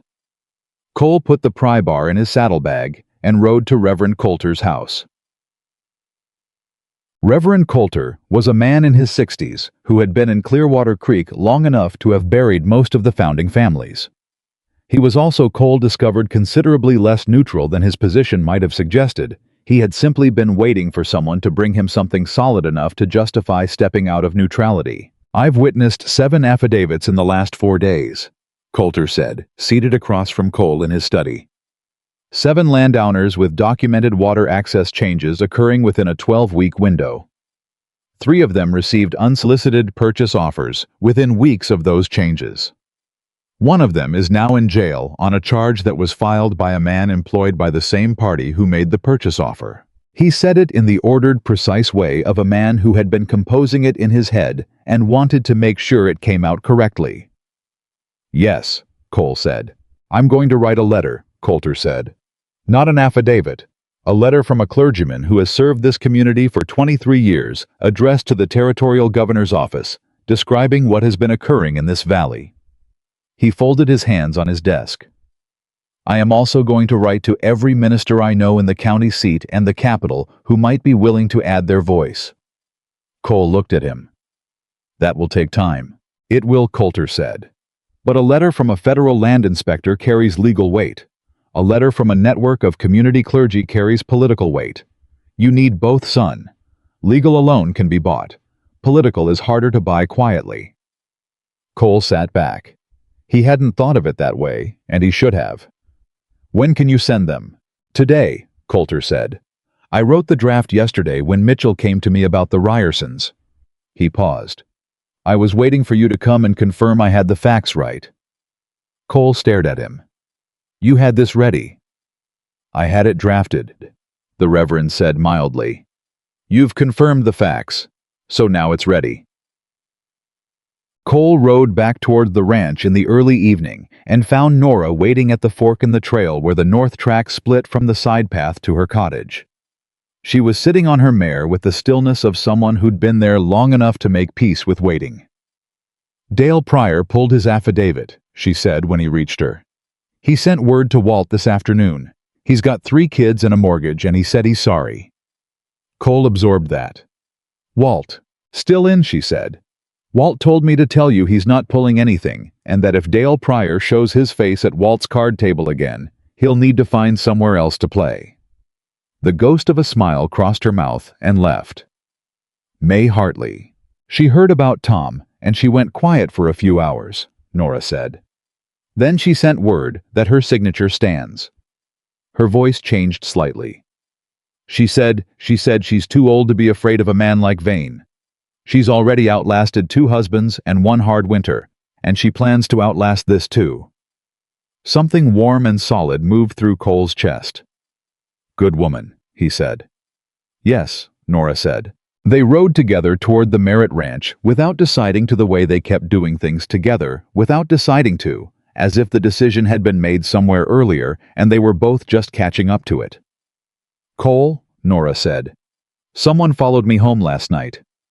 He turned his head sharply. "Driscoll. I don't know who. I heard the horse on the trail behind me, and then it stopped. When I got inside and put the lamp on, I looked out the window, and there was someone at the tree line." She kept her voice even. "They were just standing, watching." "How long?" "Until the lamp went out." The anger that came up in him was clean and certain, and he let it settle into something useful before he spoke. "You're not staying at that cottage alone tonight," he said. She looked at him. "Cole, Nora," he said. She held his gaze for a moment. Then she looked away at the mountains and then back at him. "All right," she said. "But I'm sleeping in the house." "Obviously," he said. "I just wanted to be clear." "Nora," he said. "You're the most sensible person I've met in 8 months.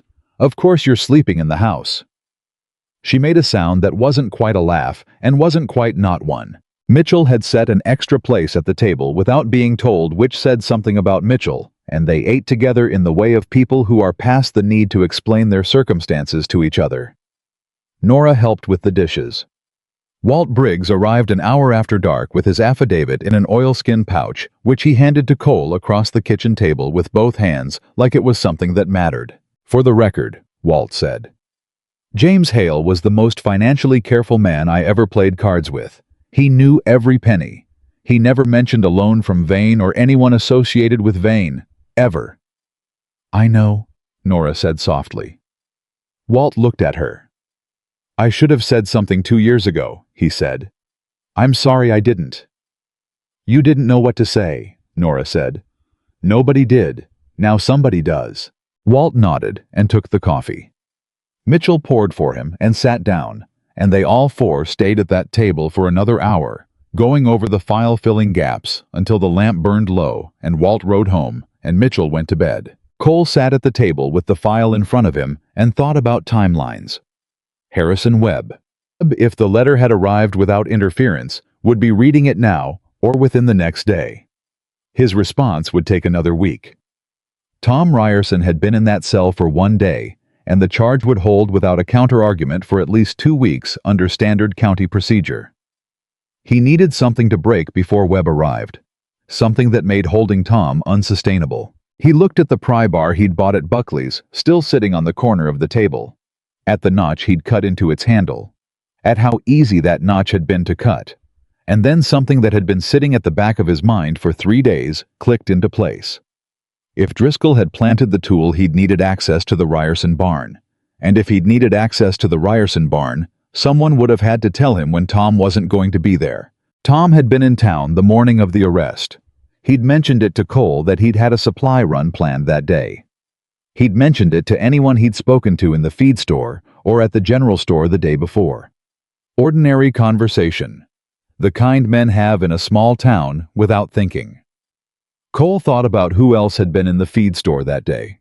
He thought about Eustace Vane's front-of-house man, who spent his days at the trading counter where men talked. I thought about how information moved in a town where one man owned the commercial center.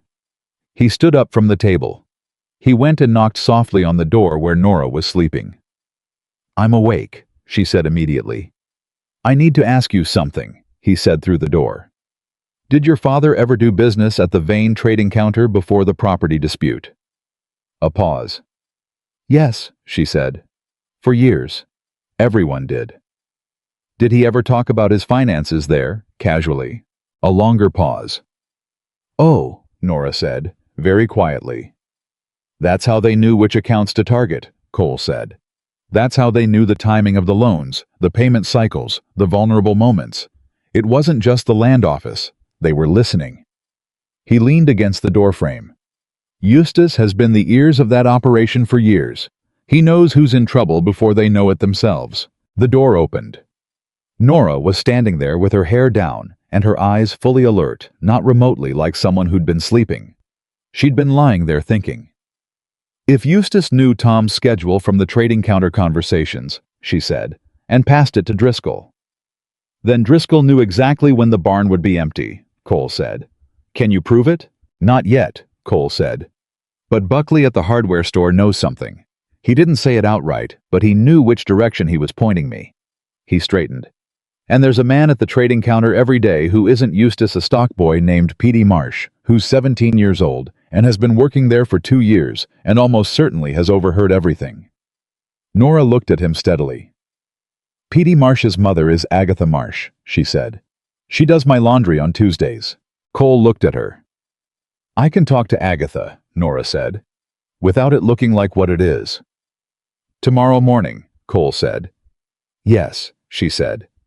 They stood there in the narrow space between the door and the hallway in the quiet house with the whole weight of the thing between them, and Cole looked at her and thought about how wrong the town had been about this woman, how spectacularly, stupidly wrong, and didn't say it because she already knew.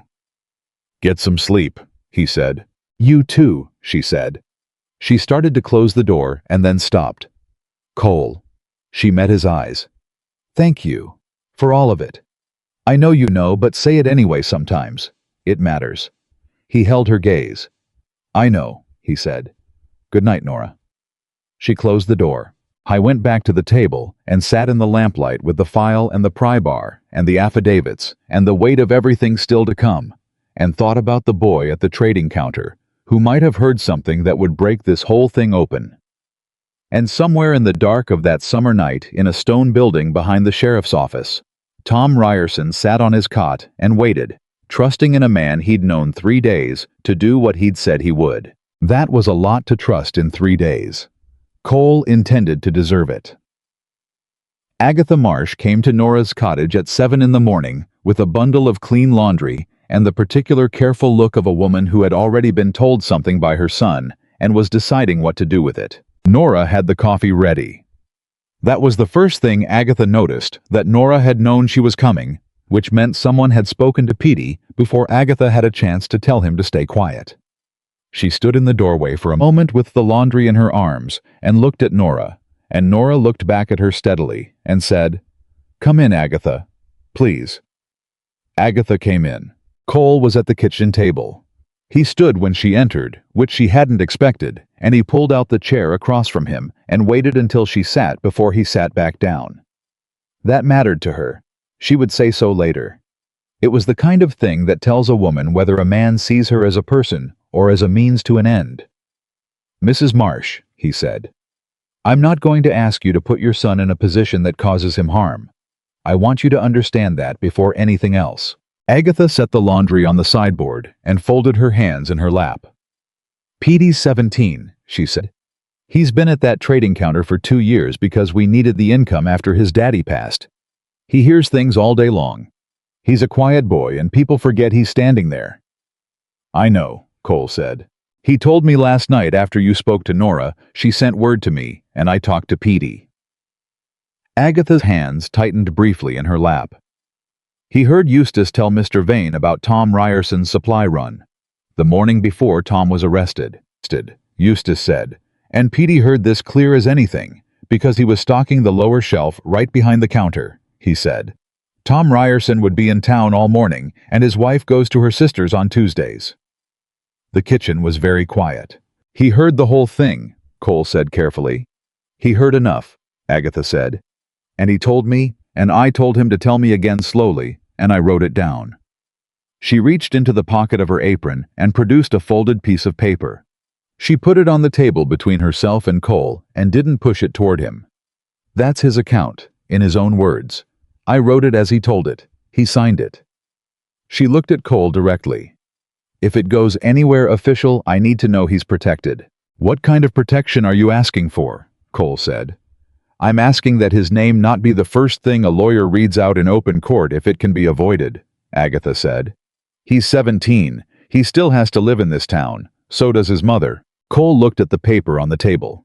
He didn't pick it up yet. "Agatha, if this case goes federal, and I believe it will, the investigators will want to take statements directly. But federal process protects witnesses differently than county process. Vane's reach doesn't go as far as a federal investigation." "You believe that," she said. "I do," he said. She studied him for a long moment, with the measuring look of a woman who had been disappointed before and was calculating risk against necessity. Then she pushed the paper across the table. He picked it up carefully and read it. His expression didn't change while he read, but something behind his eyes shifted, settled like a thing that had been uncertain finding its anchor. "This is enough," he said quietly. Nora, standing at the counter with her coffee, let out a breath so slow it was barely audible. "Enough for what?" Agatha asked. "Enough to establish that Driscoll had advance knowledge of when the Ryerson property would be unoccupied," Cole said. "Enough to challenge the legitimacy of the arrest, and enough to give a federal investigator a thread to pull on." He set the paper down. "May I keep this?" "That's why I brought it," Agatha said. He folded it and put it in his coat. Then he reached across the table and shook her hand the way he would have shaken a man's hand, direct and without condescension. And Agatha Marsh sat up slightly straighter in her chair. Thank you, he said. "What Petey did took courage. So did this." Agatha stood. She picked up her apron strings and retied them with the brisk efficiency of a woman resuming her life. "Tom Ryerson was kind to my Petey when he was a younger boy," she said simply. "Tom deserves better than a jail cell." She moved to the door and then stopped. "Mr. Merritt, the Vane family has been the way it is for a long time. This valley has just accepted it. Like weather. You think that can actually change?" Cole looked at her. "I think weather changes," he said. given enough pressure in the right direction. Agatha nodded once and went out. Cole rode directly to Reverend Coulter with P.D. Marsh's account and laid it alongside the rest of what he had. Coulter read it standing up, which meant he was too absorbed to remember to sit, and when he finished, he set it down on his desk and was quiet for a moment. "This changes the legal footing on the Ryerson arrest," Coulter said. "Yes," Cole said. "If I can get this in front of a judge who isn't Pruitt." "The circuit judge is in Millhaven this week," Coulter said. "Judge Aldridge, not the lawyer. Aldridge, a different man, he's sitting court there through Thursday." Cole looked at him. "You know this." "I keep a calendar of the circuit," Coulter said mildly. "It's useful to know when legitimate legal authority is accessible." He paused. "Millhaven is 22 miles. "I can make it in 4 hours if I push," Cole said. "Then you'd better leave now," Coulter said. "Thursday is tomorrow." Cole was out the door in 60 seconds. He swung onto the gray in the street, turned her north, and didn't look back. He pushed the gray hard for the first hour and then settled into a pace that was fast but sustainable, the way a man rides when he knows the distance and can't afford a lame horse. The summer heat built around him, and the mountains stayed to the north and the trail unreeled under hooves. He thought about Tom Ryerson sitting in that cell. He thought about Clara alone at the ranch. He thought about Nora at the cottage with the tobacco tin under the floorboard and her spine straight and her eyes steady. He rode. Millhaven was a larger town, the county seat with a proper courthouse and a posted court schedule, and a bailiff who tried to turn Cole away at the clerk's office until Cole said the words, "land fraud, multiple properties, federal investigation" in the same sentence, at which point the bailiff reconsidered. Judge Aldridge was a compact man in his 60s, with the look of someone who had heard everything twice and was only occasionally surprised. He received Cole in his chambers at 2 in the afternoon with his reading glasses on and his patience demonstrably present. Cole laid out the case the way he'd organized it in his head on the ride, clean, sequential, documented, the original Merritt deed and the cross-referenced water clause, the survey record discrepancy, the timeline of diversions across 4 properties, the 7 affidavits, Walt Briggs's account of James Hale's financial character, May Hartley's offer documentation, the filing reference from Nora's promissory note, P.D. Marsh's account of Eustace in the trading counter. He put each piece on the judge's desk in the order it told the story. Aldridge read without interrupting. He read slowly, and he read everything, which told Cole he was taking it seriously, rather than looking for a reason to dismiss it. When he finished, he took his glasses off and set them on top of the last page. "The Ryerson arrest," he said. "Yes, sir. If what this young man's account says is accurate, that the plaintiff had advance knowledge of Ryerson's absence from the property knowledge that was transmitted through commercial channels to a known associate of the plaintiff, then the integrity of the arrest warrant is in question." "I believe so," Cole said. "The warrant was signed by Pruitt," Aldridge said. He said it in a tone that was neither accusation nor surprise, more the tone of a man locating a known coordinate on a map. "Yes, sir." Aldridge was quiet for a moment. Then he put his glasses back on and pulled 2 sheets of paper toward him and began to write. Cole sat in the chair across from him and didn't speak and didn't move and breathed carefully. Aldridge wrote for 4 minutes. Then he signed both sheets, pressed his seal, and handed one to Cole and kept one for his own record. "That," he said, "is an order requiring Tom Ryerson be released, pending a full review of the warrant circumstances. It supersedes Judge Pruitt's original document." He looked at Cole over his glasses. "Take it to the Clearwater Creek Sheriff's Office, not to Pruitt, to the sheriff or his deputy directly." "Carl Breck," Cole said. "If that's who's holding the fort," Aldridge said. "Yes." He paused. "Mr. Merritt, the documentation you've brought me today, I'm going to forward a summary of it to the Territorial Court Review Office. That's separate from any federal investigation you may have in motion. It will take time, but it creates a second track." "2 tracks are better than 1, Cole said. "In my experience," Aldridge said, "the men who build 2 tracks are the ones who understand that institutions are slow and that justice requires patience as much as evidence." He picked up his pen again. "Safe travels," Cole rode back in the evening light with the release order in his coat and the gray tired but willing under him, and he thought about the word patience.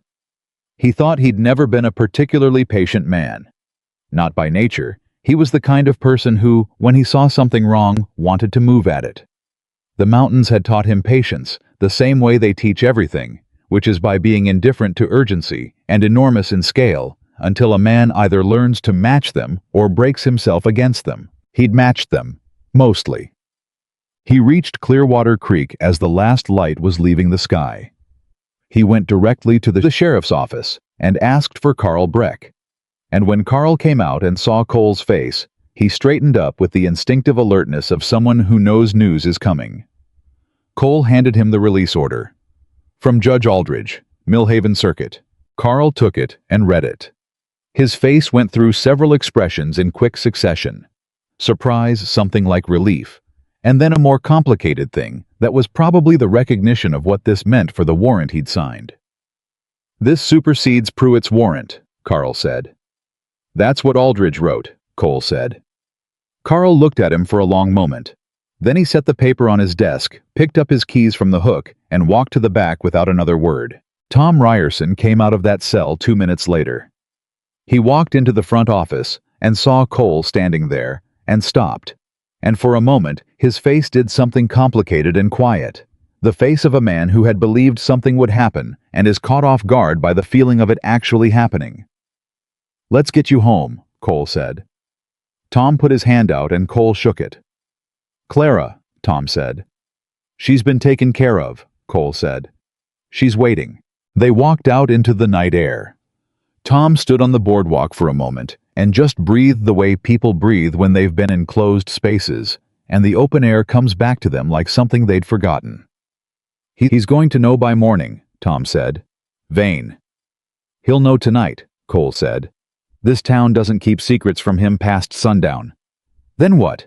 "Then he knows the case is bigger than he thought," Cole said, "and that a circuit judge has seen it." He looked down the empty street. "Men like Vane make their calculations based on how much exposure they can tolerate. Every piece of evidence that becomes part of an official record raises the cost of continuing." He turned to Tom. "Go home. Be with Clara. Write down anything else you remember, even small things. And Tom, don't go anywhere alone for the next few days." Tom looked at him. "You think he'll come at me physically?" "I think he's losing options," Cole said. "Men who are losing options sometimes make bad decisions." He held Tom's gaze. "Don't give him an opportunity." Tom nodded, and Mitchell, who had ridden in quietly from the ranch and was waiting with Tom's horse at the rail, handed over the reins without a word, because Mitchell understood what the moment needed, and it wasn't conversation. Tom Ryerson rode home. The next morning, Harrison Webb arrived. Not in response to Cole's letter, it was too soon for that. Harrison Webb arrived because he'd been in the territorial capital for a conference and had received through the court review office a summary of the Millhaven filing that Aldridge had forwarded overnight via the fast courier that ran between the two towns. He rode up to the Merritt ranch at 9 in the morning on a steady roan and dismounted with the unhurried authority of a man who had arrived at many places in an official capacity and never needed to announce it loudly. He was 50 gray at the temples, with a land commission badge on his coat and a leather satchel that Cole knew from years back contained the most thorough set of investigative tools a man could carry in a bag that size. Cole met him in the yard. "Harrison," he said. "Cole Merritt," Webby said. "You look like a man who's been busy." "I have been," Cole said. "Come inside." Webb spent 2 hours at the kitchen table with the full case file. He read everything. Every affidavit, every document. P.D. Marsh's account. The survey copies the cross-referenced water clause, the promissory note reference. He asked questions at specific points, the kind of precise questions that told Cole he was building an investigative framework rather than just reading. When he finished, he sat back and looked at Cole across the table. "You built this in a week," he said. 8 days, Cole said. 8 days, Webb repeated. He was quiet for a moment. "I've been watching the Vane operation from a distance for 14 months. There were indicators, property acquisition patterns, filing anomalies in the county records that came up in a routine audit, but nothing with enough documentation to bring a federal complaint. Cole looked at him. "You already knew about him." "I suspected," Webb said. "Suspecting and knowing are very different positions." He tapped the file. "This is knowing. This is a pattern documented across 7 properties with corroborating witness accounts, a physical evidence chain for the fraudulent arrest, and a forged instrument allegation on the Hale promissory note that I can test against the original filing." "The original filing is sealed in a ledger that Vane moved to County Audit Review," Cole said. "County Audit Review is still county jurisdiction," Webb said. "Federal Land Commission supersedes county jurisdiction in cases of suspected fraud affecting federally recorded property deeds." He closed the file. "I can access those ledgers." The kitchen was very still. "When?" Cole said. "I'll present my authorization to the county clerk's office today," Webb said. "If they obstruct, that itself becomes part of the investigation." He looked at Cole with the particular calm of a man who had been doing this long enough to know exactly how these things moved. "It takes time, Cole, even now. Courts move slowly. The diversion won't come down this week." "My family's land payment is September 1st, Cole said. "That's 3 weeks." Webb looked at him steadily. "I can issue an interim hold on any property action related to an active federal investigation. That includes debt collection or land default proceedings." He reached into his satchel and produced a printed form. "I'll file that today. It buys you the time." Cole looked at the form. Then he looked at Webb. "That form means no one can move against the land until the investigation concludes." "No one legally," Webb said. "There are other kinds of moving against land." "I know," Cole said. "I've been managing the other kinds for 8 days." Webb allowed himself a brief expression that wasn't quite a smile. "You haven't changed much," he said. "Mountains keep you consistent," Cole said. Webb went to the county clerk's office at noon. Cole went with him and stood to the side while Webb presented his federal credentials and his authorization to access the sealed ledgers. The new clerk the stranger Vane had installed in place of Purvis went pale and then went to the back room for a very long time, and when he came back, he said the ledgers were in transit and unavailable. Webb wrote that in his notebook with the careful attention of someone creating a record. "The ledgers are federal evidence in an active investigation," Webb said pleasantly. "Their continued unavailability after this notification constitutes obstruction. I'd like you to write down your name and the time I told you that." The clerk wrote his name. Cole watched and said nothing. They walked out. "He'll have told Vane inside of 10 minutes, Cole said. "Good," Webb said. "I want Vane to know exactly where this stands."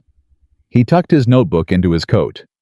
"The man who moves evidence after being informed of a federal investigation moves it into contempt territory. Every action he takes from this point forward is being observed." They stopped on the street. The Vane commercial building was down the block. Its solid facade unchanged, Gerald Vane's carriage at the hitching post. "He's in there," Cole said. "I know," Webb said. "I'll go see him this afternoon." He paused. "Alone, officially. It goes better that way." Cole nodded. He understood. This part was Webb's territory now, and stepping into it uninvited would compromise what Webb was building. "All right," he said. He turned to go and then stopped. "Harrison, the Hale property, the promissory note. Is there enough to get that land back to her?" Webb looked at him. Something in Cole's voice had changed when he said her, and Webb was experienced enough to hear it. "If the note is proven forged," he said, "the transfer that resulted from it is void. The property reverts." He paused. "That's not a quick process, but it's a possible one." Cole nodded once and walked. He found Nora at the general store buying flour and salt in the careful quantities of someone who budgeted precisely. She turned when she heard his boots on the boards and read his face before he said a word. "Tell me," she said. He told her. "All of it, Aldridge. The release order. Webb's arrival. The federal hold on the land. Action. The ledger obstruction." He told it quickly and without embellishment, standing in the flour and sawdust air of the general store, while Earl Gibbs found things to do at the far end of the counter. When he finished, Nora was quiet for a moment. Her hand was resting on the counter, and her flour and salt were in front of her, and she looked like a woman absorbing something too large to take in all at once. "Tom's home," she said. "He's home. And the land payment is protected until the investigation concludes." She closed her eyes briefly, just briefly. Then she opened them and looked at him with something unguarded in her face, something that had been very carefully managed until now. "My father's property," she said. "Webb said it could revert.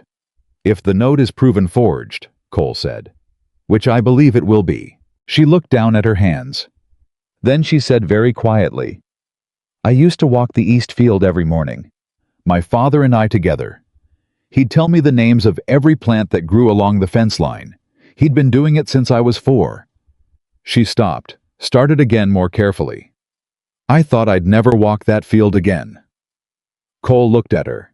He didn't say anything because there wasn't anything to say that would be better than silence. After a moment she straightened. She picked up her flour and her salt, and she lifted her chin the way she always did when she was bringing herself back from somewhere internal. "What happens now?" she asked. "Webb works," Cole said. "The courts move. We document anything new that happens, and we make sure everyone who signed an affidavit is accounted for." "And Vane. Webb is meeting with him this afternoon," Cole said. "Officially, which means Vane is about to understand the size of what's moving against him." She looked at him steadily. "He won't just accept it." "No," Cole said. "He won't." "Then what's the danger window?" Cole appreciated that she asked it directly. "The next 48 hours, he said, before Vane's lawyers can tell him what he can and can't do under federal investigation, before he understands his margins. In that window, he might try something." She nodded slowly. "I'll stay at the ranch again tonight." "If you're willing," he said. "I'm willing," she said. Earl Gibbs at the far end of the counter cleared his throat and quietly began counting inventory. The something came that evening. It didn't come from Vane directly. It came from Rosalind. She arrived at the Merritt ranch on foot, not on horseback, not in a carriage on foot, which was unusual enough that Mitchell saw her coming up the access road and went to get Cole before she reached the porch. Cole came out and stood at the top of the steps, and Nora was behind him in the doorway, and Rosalind Vane stopped at the bottom of the steps and looked up at them both. She looked different than she had on the street. The arrangement was still there, the beautiful face, the upright bearing, but something underneath it had shifted. She looked like a woman who had been in a room where raised voices happened and was still carrying the echo of them. "I need to talk to you," she said, to Cole. "Go ahead," he said. She glanced at Nora. Something moved across her face that wasn't the performance Cole had seen before. It was more complicated than that. "What my father did to your family's water," she said, "and to the others." She stopped, pressed forward. "I didn't know the full extent of it. I knew he was aggressive in business. I didn't know about the forged note." Cole was very still. "Which note?" "The Hale note," she said. And she looked at Nora when she said it, directly, with something that cost her something. "I overheard him tonight, talking to his lawyer. The name on the note, the signature, they brought in someone to do it, 2 years ago." She swallowed. "I heard the name of the man they paid." The porch was very quiet. "Rosalind," Cole said carefully, "what you're telling me right now is something you'd have to be willing to repeat to a federal investigator." "I know," she said. "Do you understand what that means for your father?" She looked at him, and in her eyes was the expression of someone who has already cried about something and gotten to the other side of it. "I know what it means," she said. "I've known for 3 hours. I've been walking since then." She paused. "My father is what he is. I can't fix that. But I won't—" She stopped. Her voice caught and steadied. "I won't carry it." Cole stepped down off the porch. He stood in front of her and looked at her for a long moment. He thought about the girl who had stood over Nora in the street and performed cruelty for an audience. and he thought about the woman standing in front of him now, who had walked a mile in the dark to say something she didn't have to say.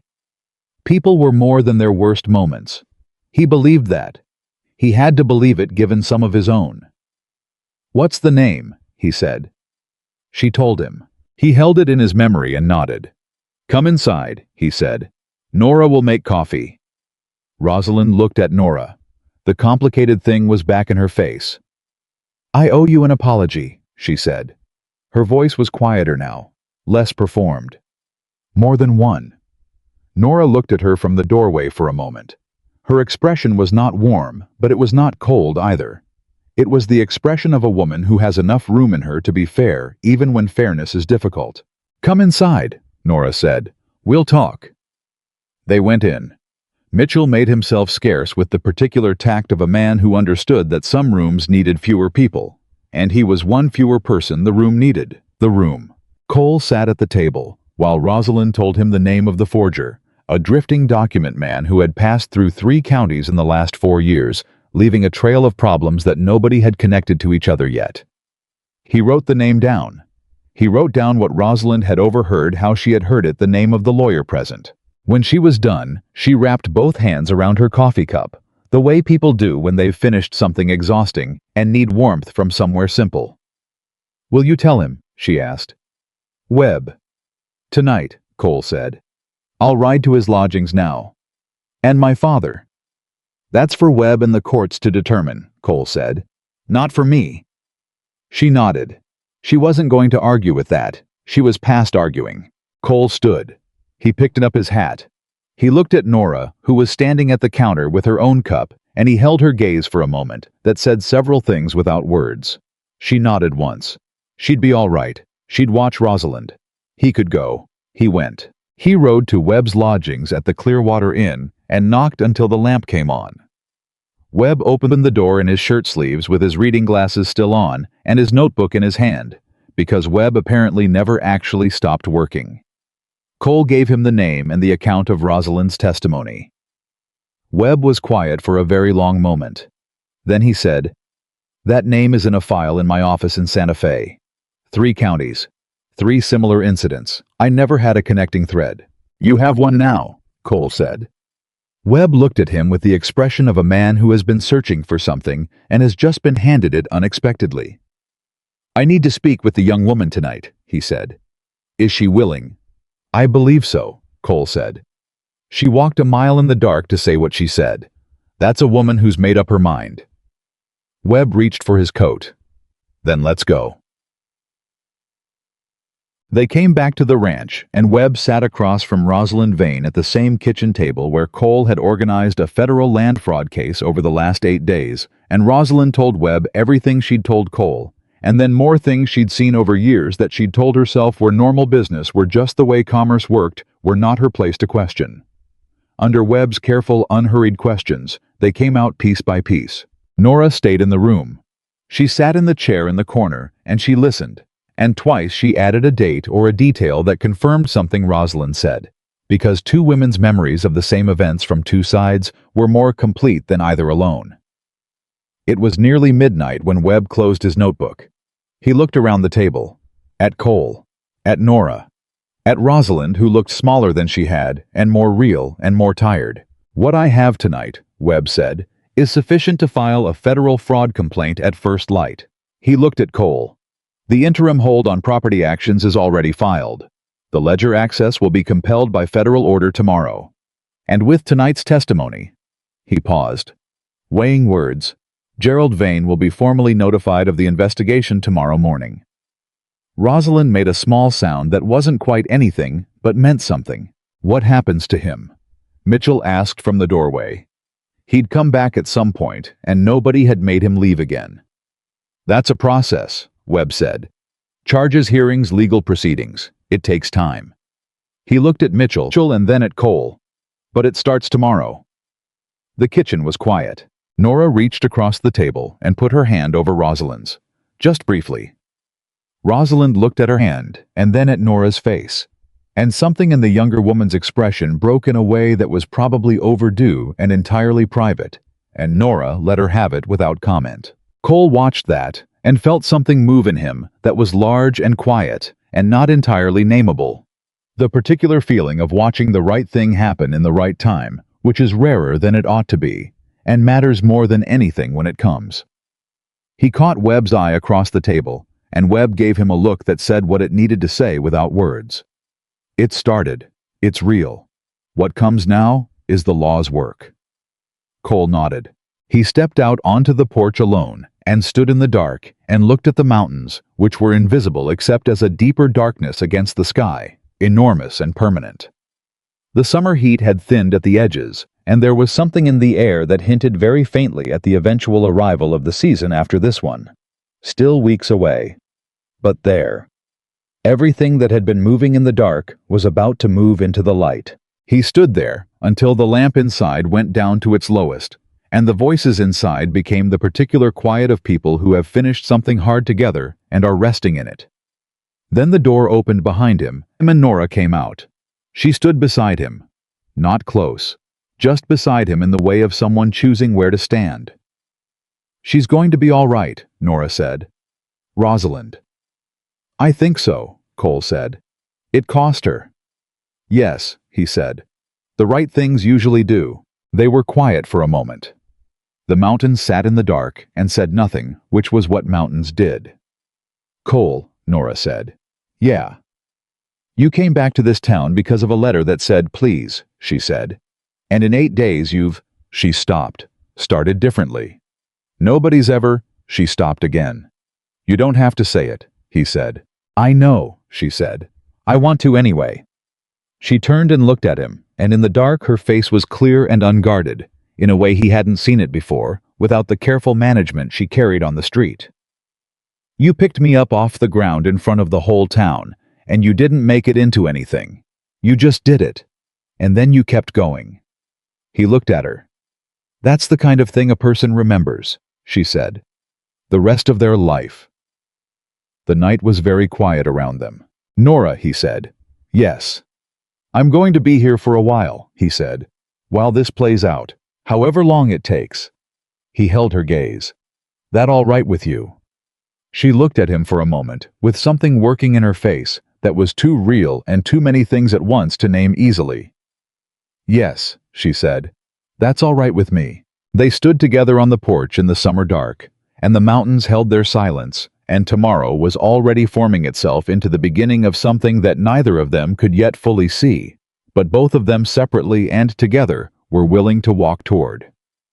Harrison Webb filed the federal complaint at 7 in the morning. Cole was with him when he did it, not inside the land office, because the land office was still technically compromised, but at the county sheriff's office, where Webb served the formal federal investigation notice directly to Sheriff Beaumont himself. Beaumont was a man who had been carefully neutral for most of the Vane era, the way men are neutral when neutrality pays better than principle. But a federal badge on his desk at 7 in the morning, with a notice that named his jurisdiction as a site of active fraud investigation, had a clarifying effect on a man's neutrality. Beaumont read the notice twice. Then he looked at Webb. Then he looked at Cole. "This is formal," he said. "Filed with the Territorial Federal Court at 6:45 this morning," Webb said. "You'll receive official confirmation by noon courier." He was pleasant about it. He was always pleasant. "The interim hold on all property actions related to properties named in the complaint is active as of this moment.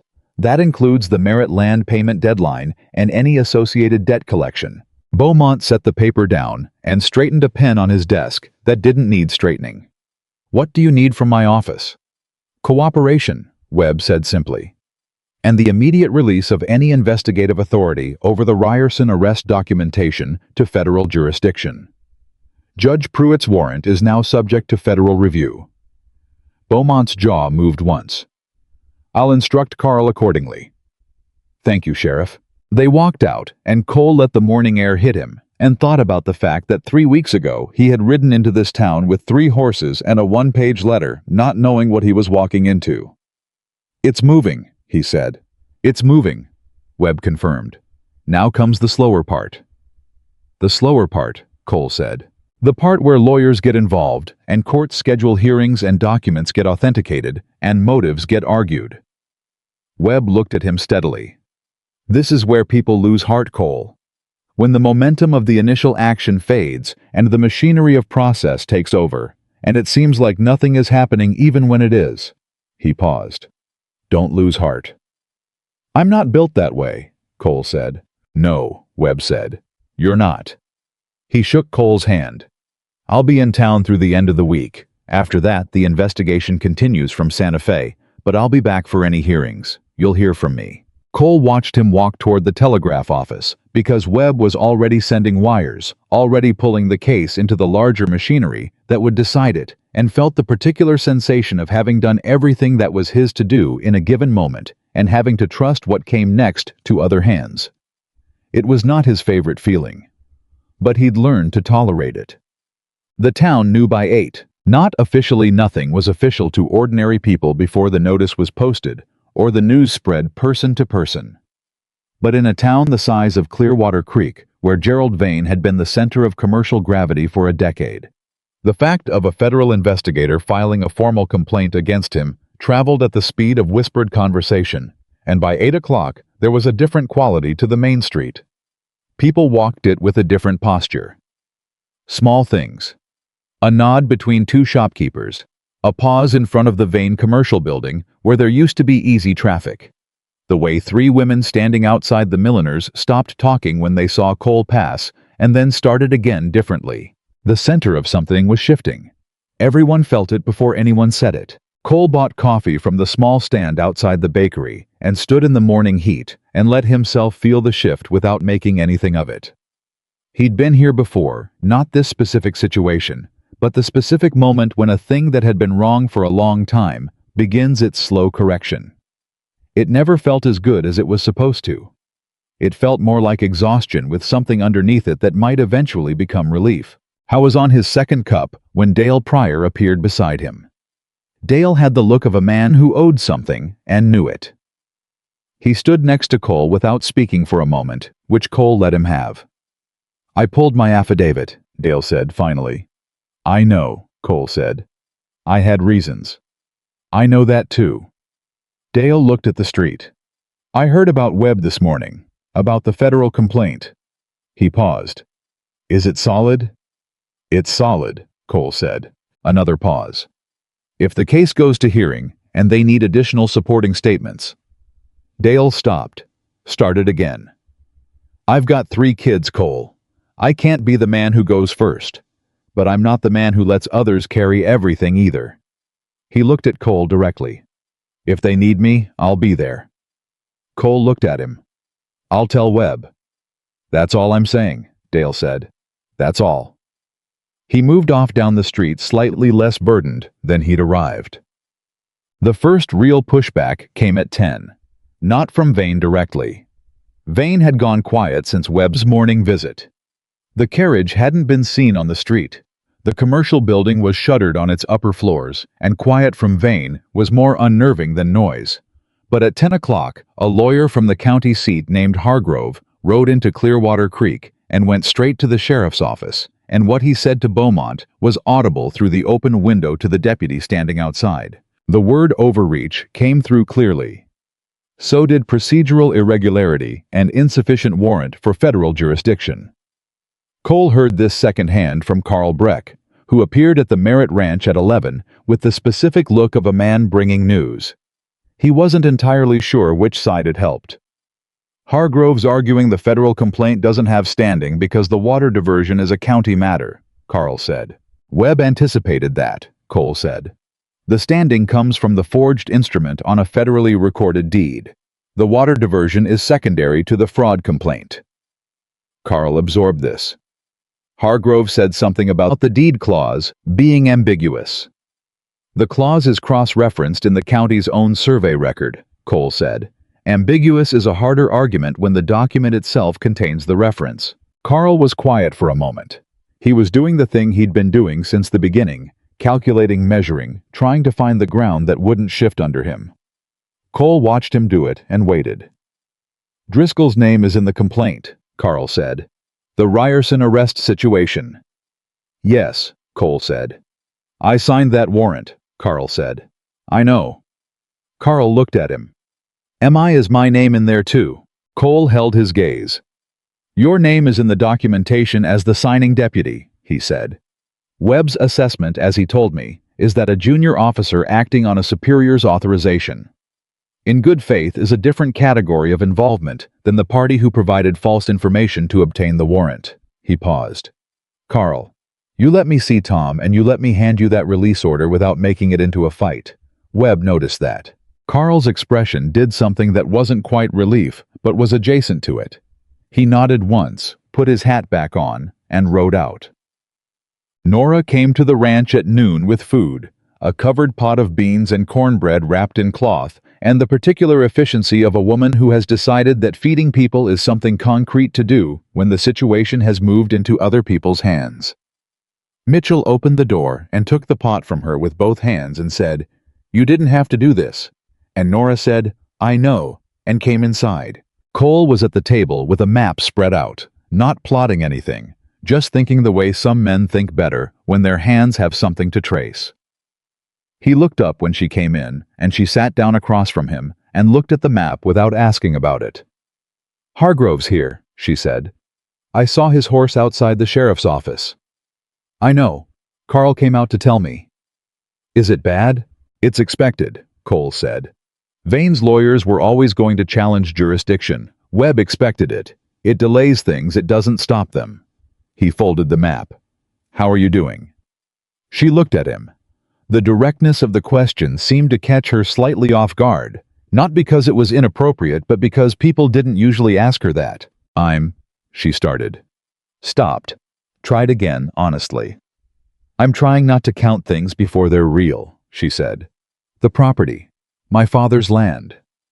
She looked at her hands. "Webb said it could revert. That word could. It's doing a lot of work in my head." "It could," Cole said.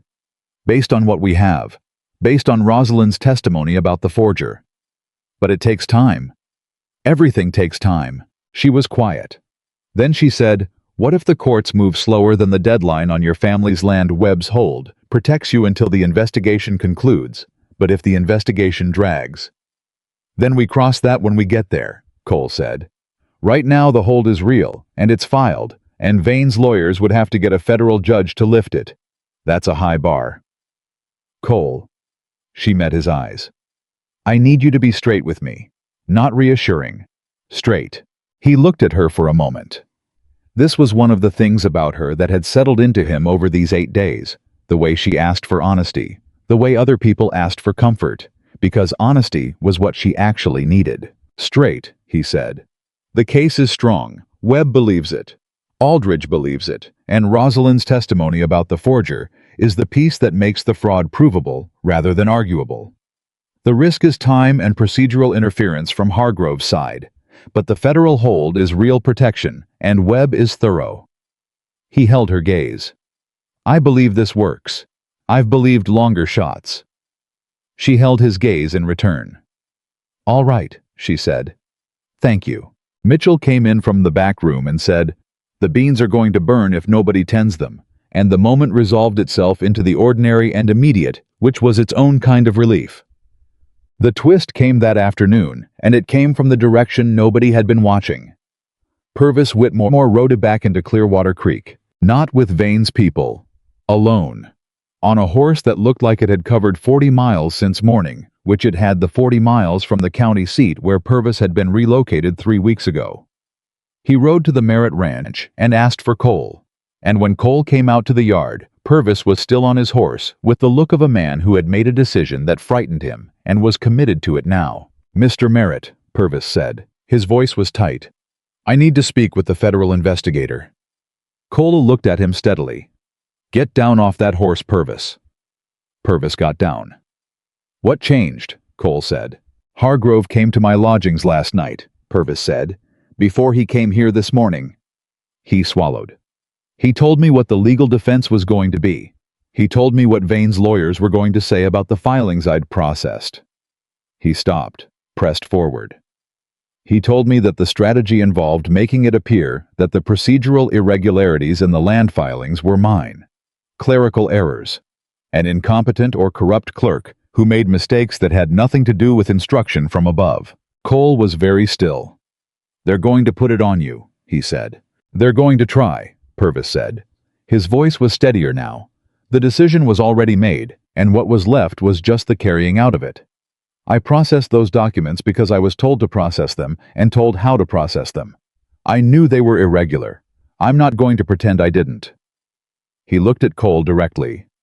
"But I'm also not going to be the scapegoat for Gerald Vane's scheme when I have 2 years of instruction records sitting in a lockbox in my rooms at the county seat." The yard was very quiet.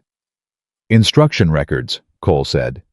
"Every directive I received from the Vane Land Office was written down," Purvis said. "Because I knew from the first month that if this ever came apart, someone would need a place to put it, and I didn't want it put on me alone." His jaw tightened. "I kept copies of everything. Every instruction, every letter, every note passed through the counter, dated and filed." Cole looked at him for a long moment. "You've had this for 2 years." "Yes." "And you didn't come forward?" "No." Purvis's voice didn't excuse it. "I was afraid. I needed the work. I have a mother who depends on me. I told myself it wasn't my business."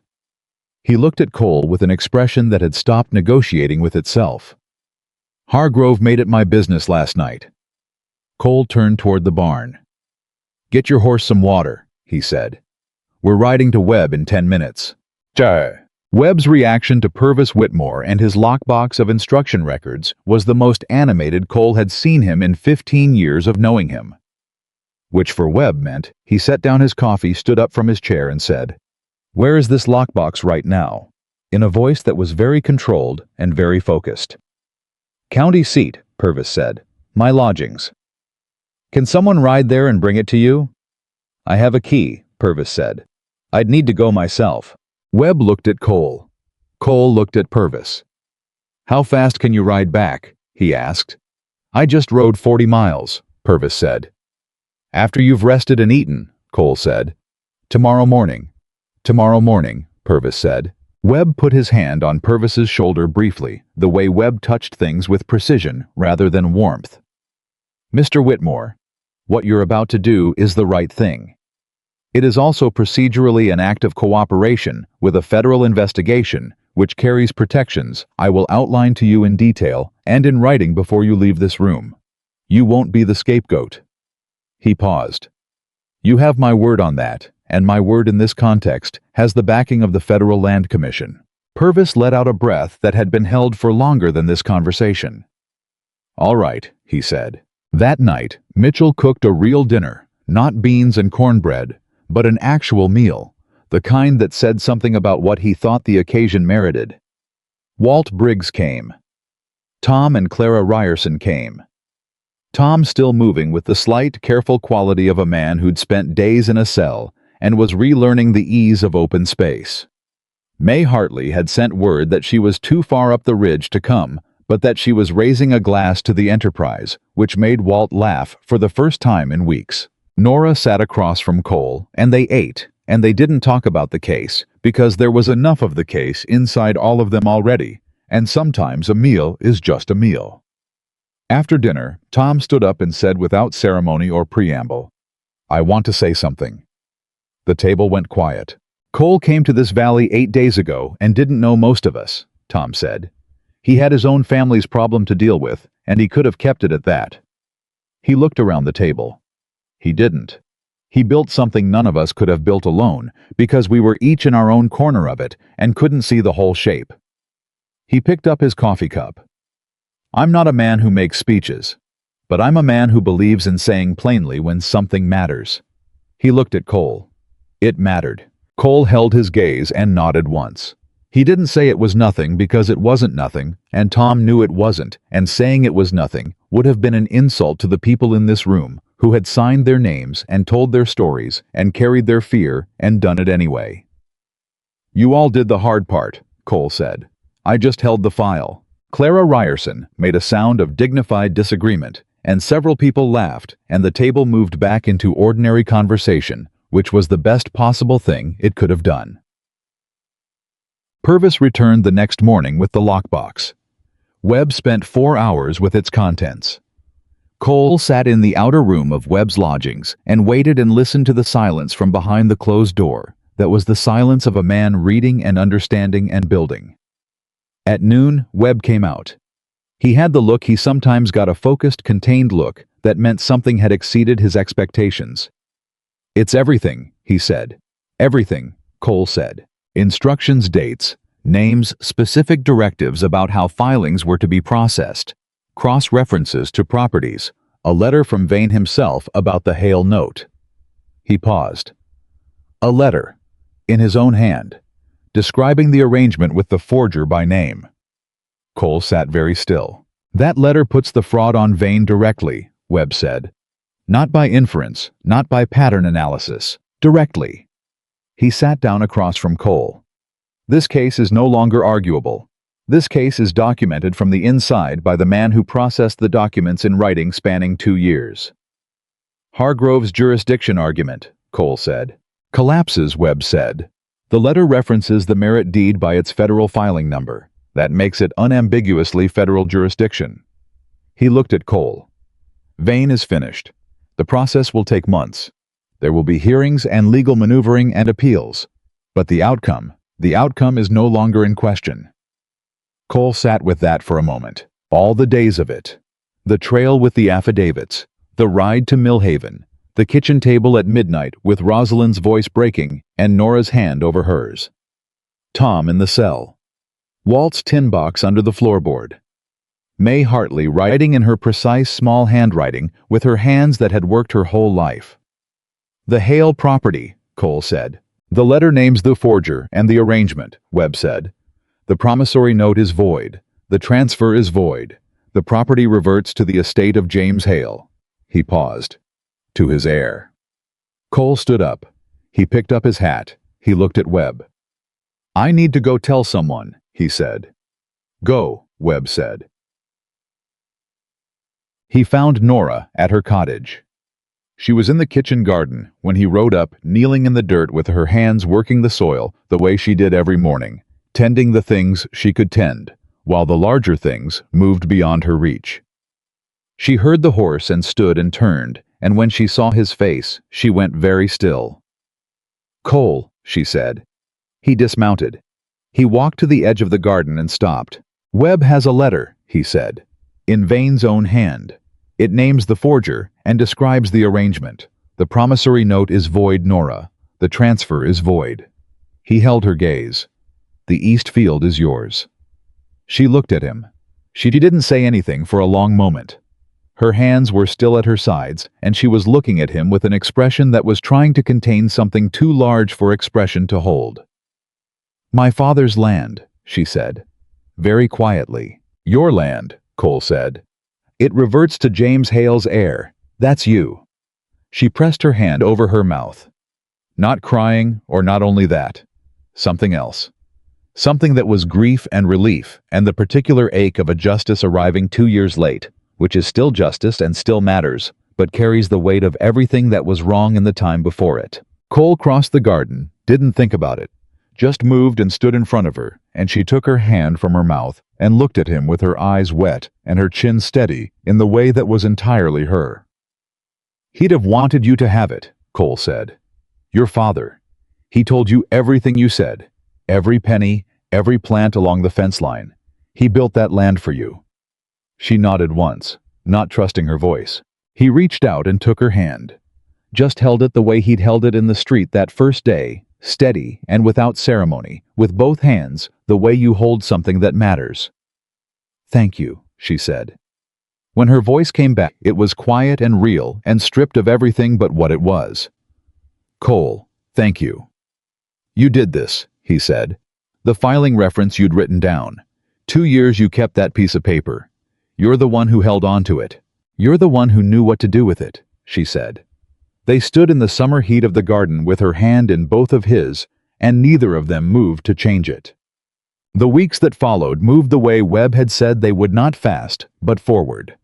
Vane was formally served with federal charges on a Friday morning. Hargrove's jurisdictional challenge was dismissed by the territorial court within a week of Purvis's instruction records being filed. Judge Pruitt recused himself from any further involvement in related proceedings with the speed of a man who understood the size of what was moving and wanted to be nowhere near it. The diversion was ordered removed, pending the investigation's conclusion, not because Vane complied voluntarily, but because Webb's interim order carried enforcement authority and Sheriff Beaumont, whose neutrality had resolved itself into something more useful, provided the deputies to see it done.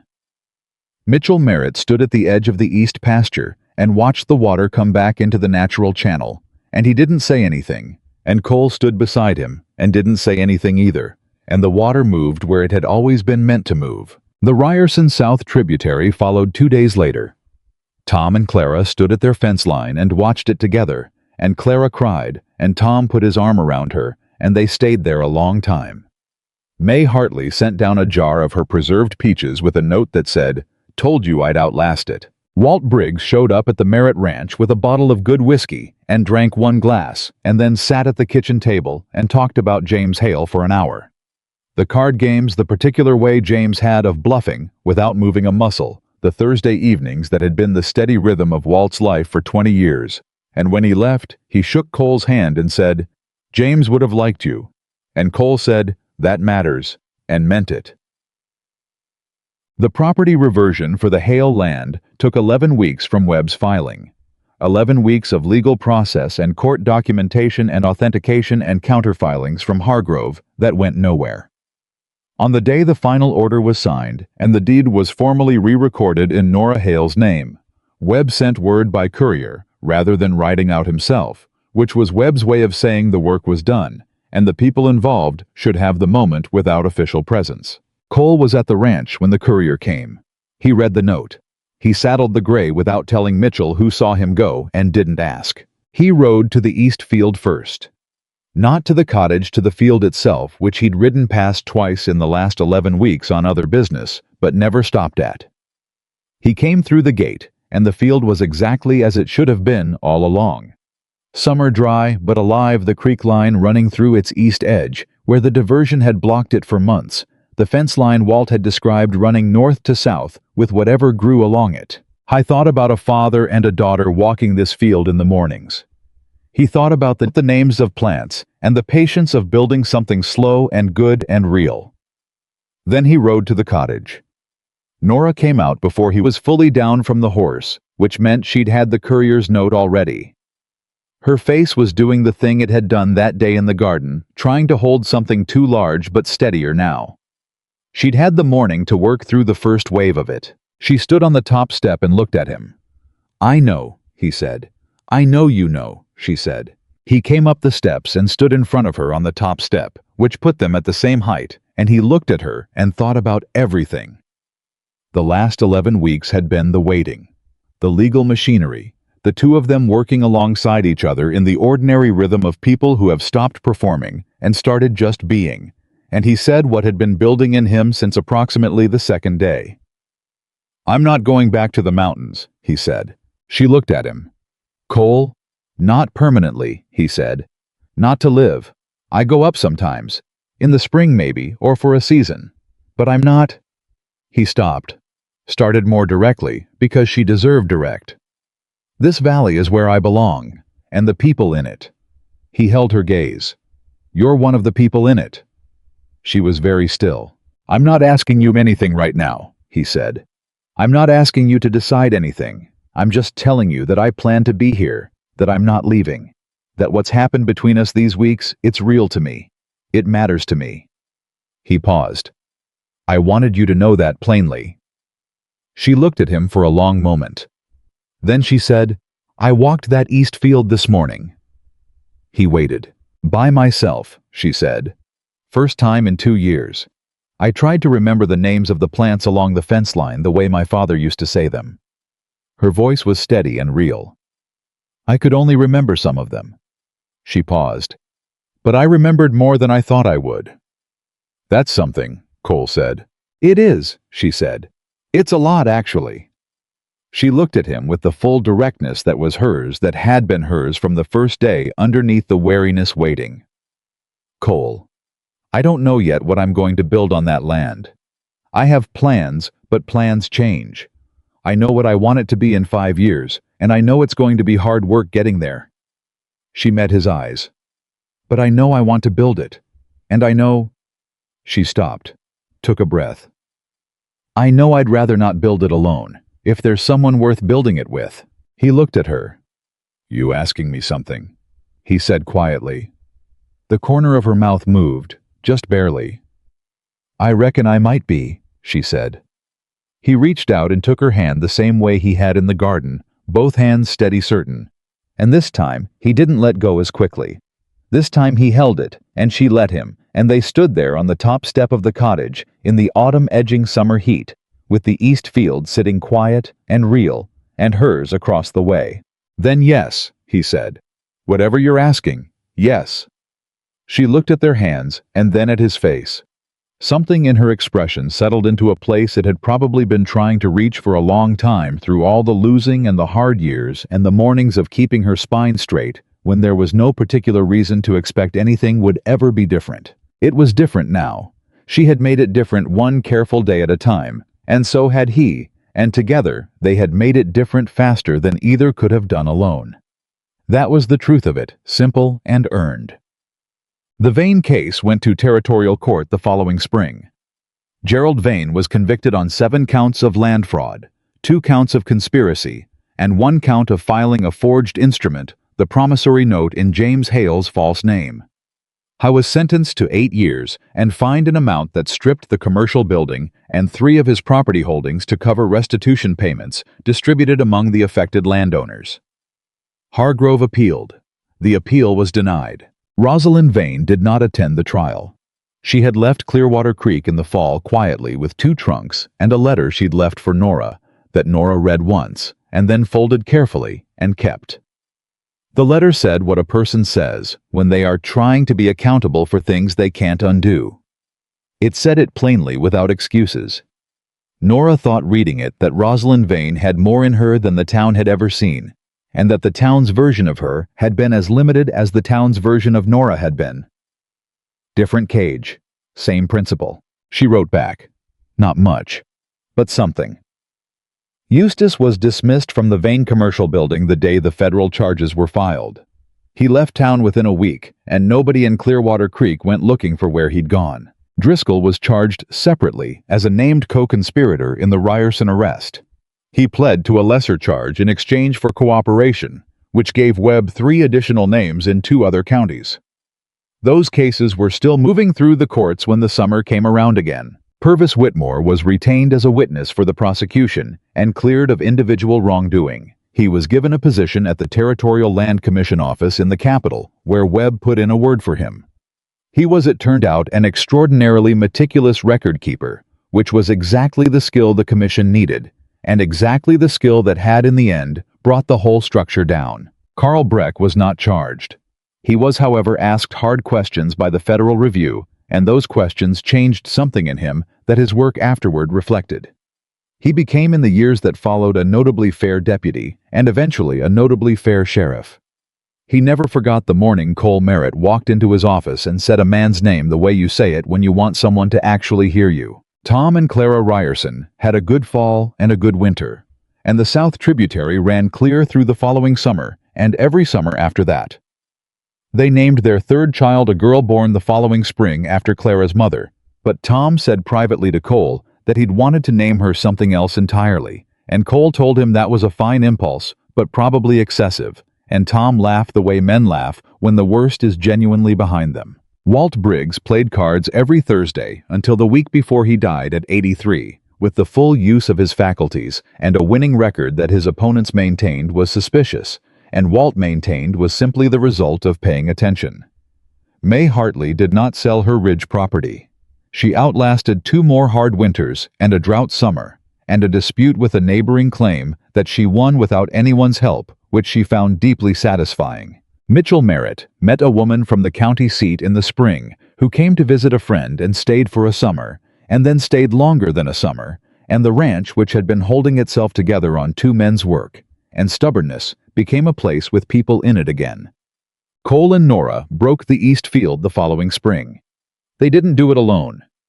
Tom Ryerson came for 2 days with his oldest son, and Dale Pryor came for one and brought his eldest girl, who turned out to have a talent for the work, and Walt Briggs came and sat on a fence post and gave advice nobody had asked for and was right about most of it. The morning of the first real work day, before anyone else arrived, Cole and Nora walked the fence line together. The whole of it corner to corner in the early light when the air was still cool and the mountains were pink along their tops, and the creek ran steady through the east edge, the way it had always been meant to. She told him the plant names as they went. The ones she remembered, which was more than she'd thought. The ones she didn't remember, she said plainly. I don't know this one, and he'd look at them, and sometimes he knew, and sometimes he didn't, and they added those to a different category, the category of things still to be learned. At the northeast corner where her father used to stop and look back the full length of the field, she stopped. And looked back. He stood beside her and looked with her. He'd have known what to do with all of it, she said. Every problem, every part of what happened, he'd have known exactly. Maybe, Cole said. But you knew too. You kept the piece of paper, Nora, 2 years. You didn't throw it away, and you didn't give up, and you didn't let them convince you that what you knew was wrong. He looked at her profile in the early light. That's not nothing. That's everything. She turned and looked at him. In the 2 years since she'd walked out of her father's land with nothing she had learned. Something about the difference between being chosen and being settled for, between being tolerated and being wanted, between the kind of love that asks you to be smaller and the kind that asks nothing smaller of you at all. She knew which kind this was. She reached up and put her hand on the side of his face, and he turned into it, the way a man turns toward warmth when warmth is offered genuinely, without performance or condition. I love you, she said, simply.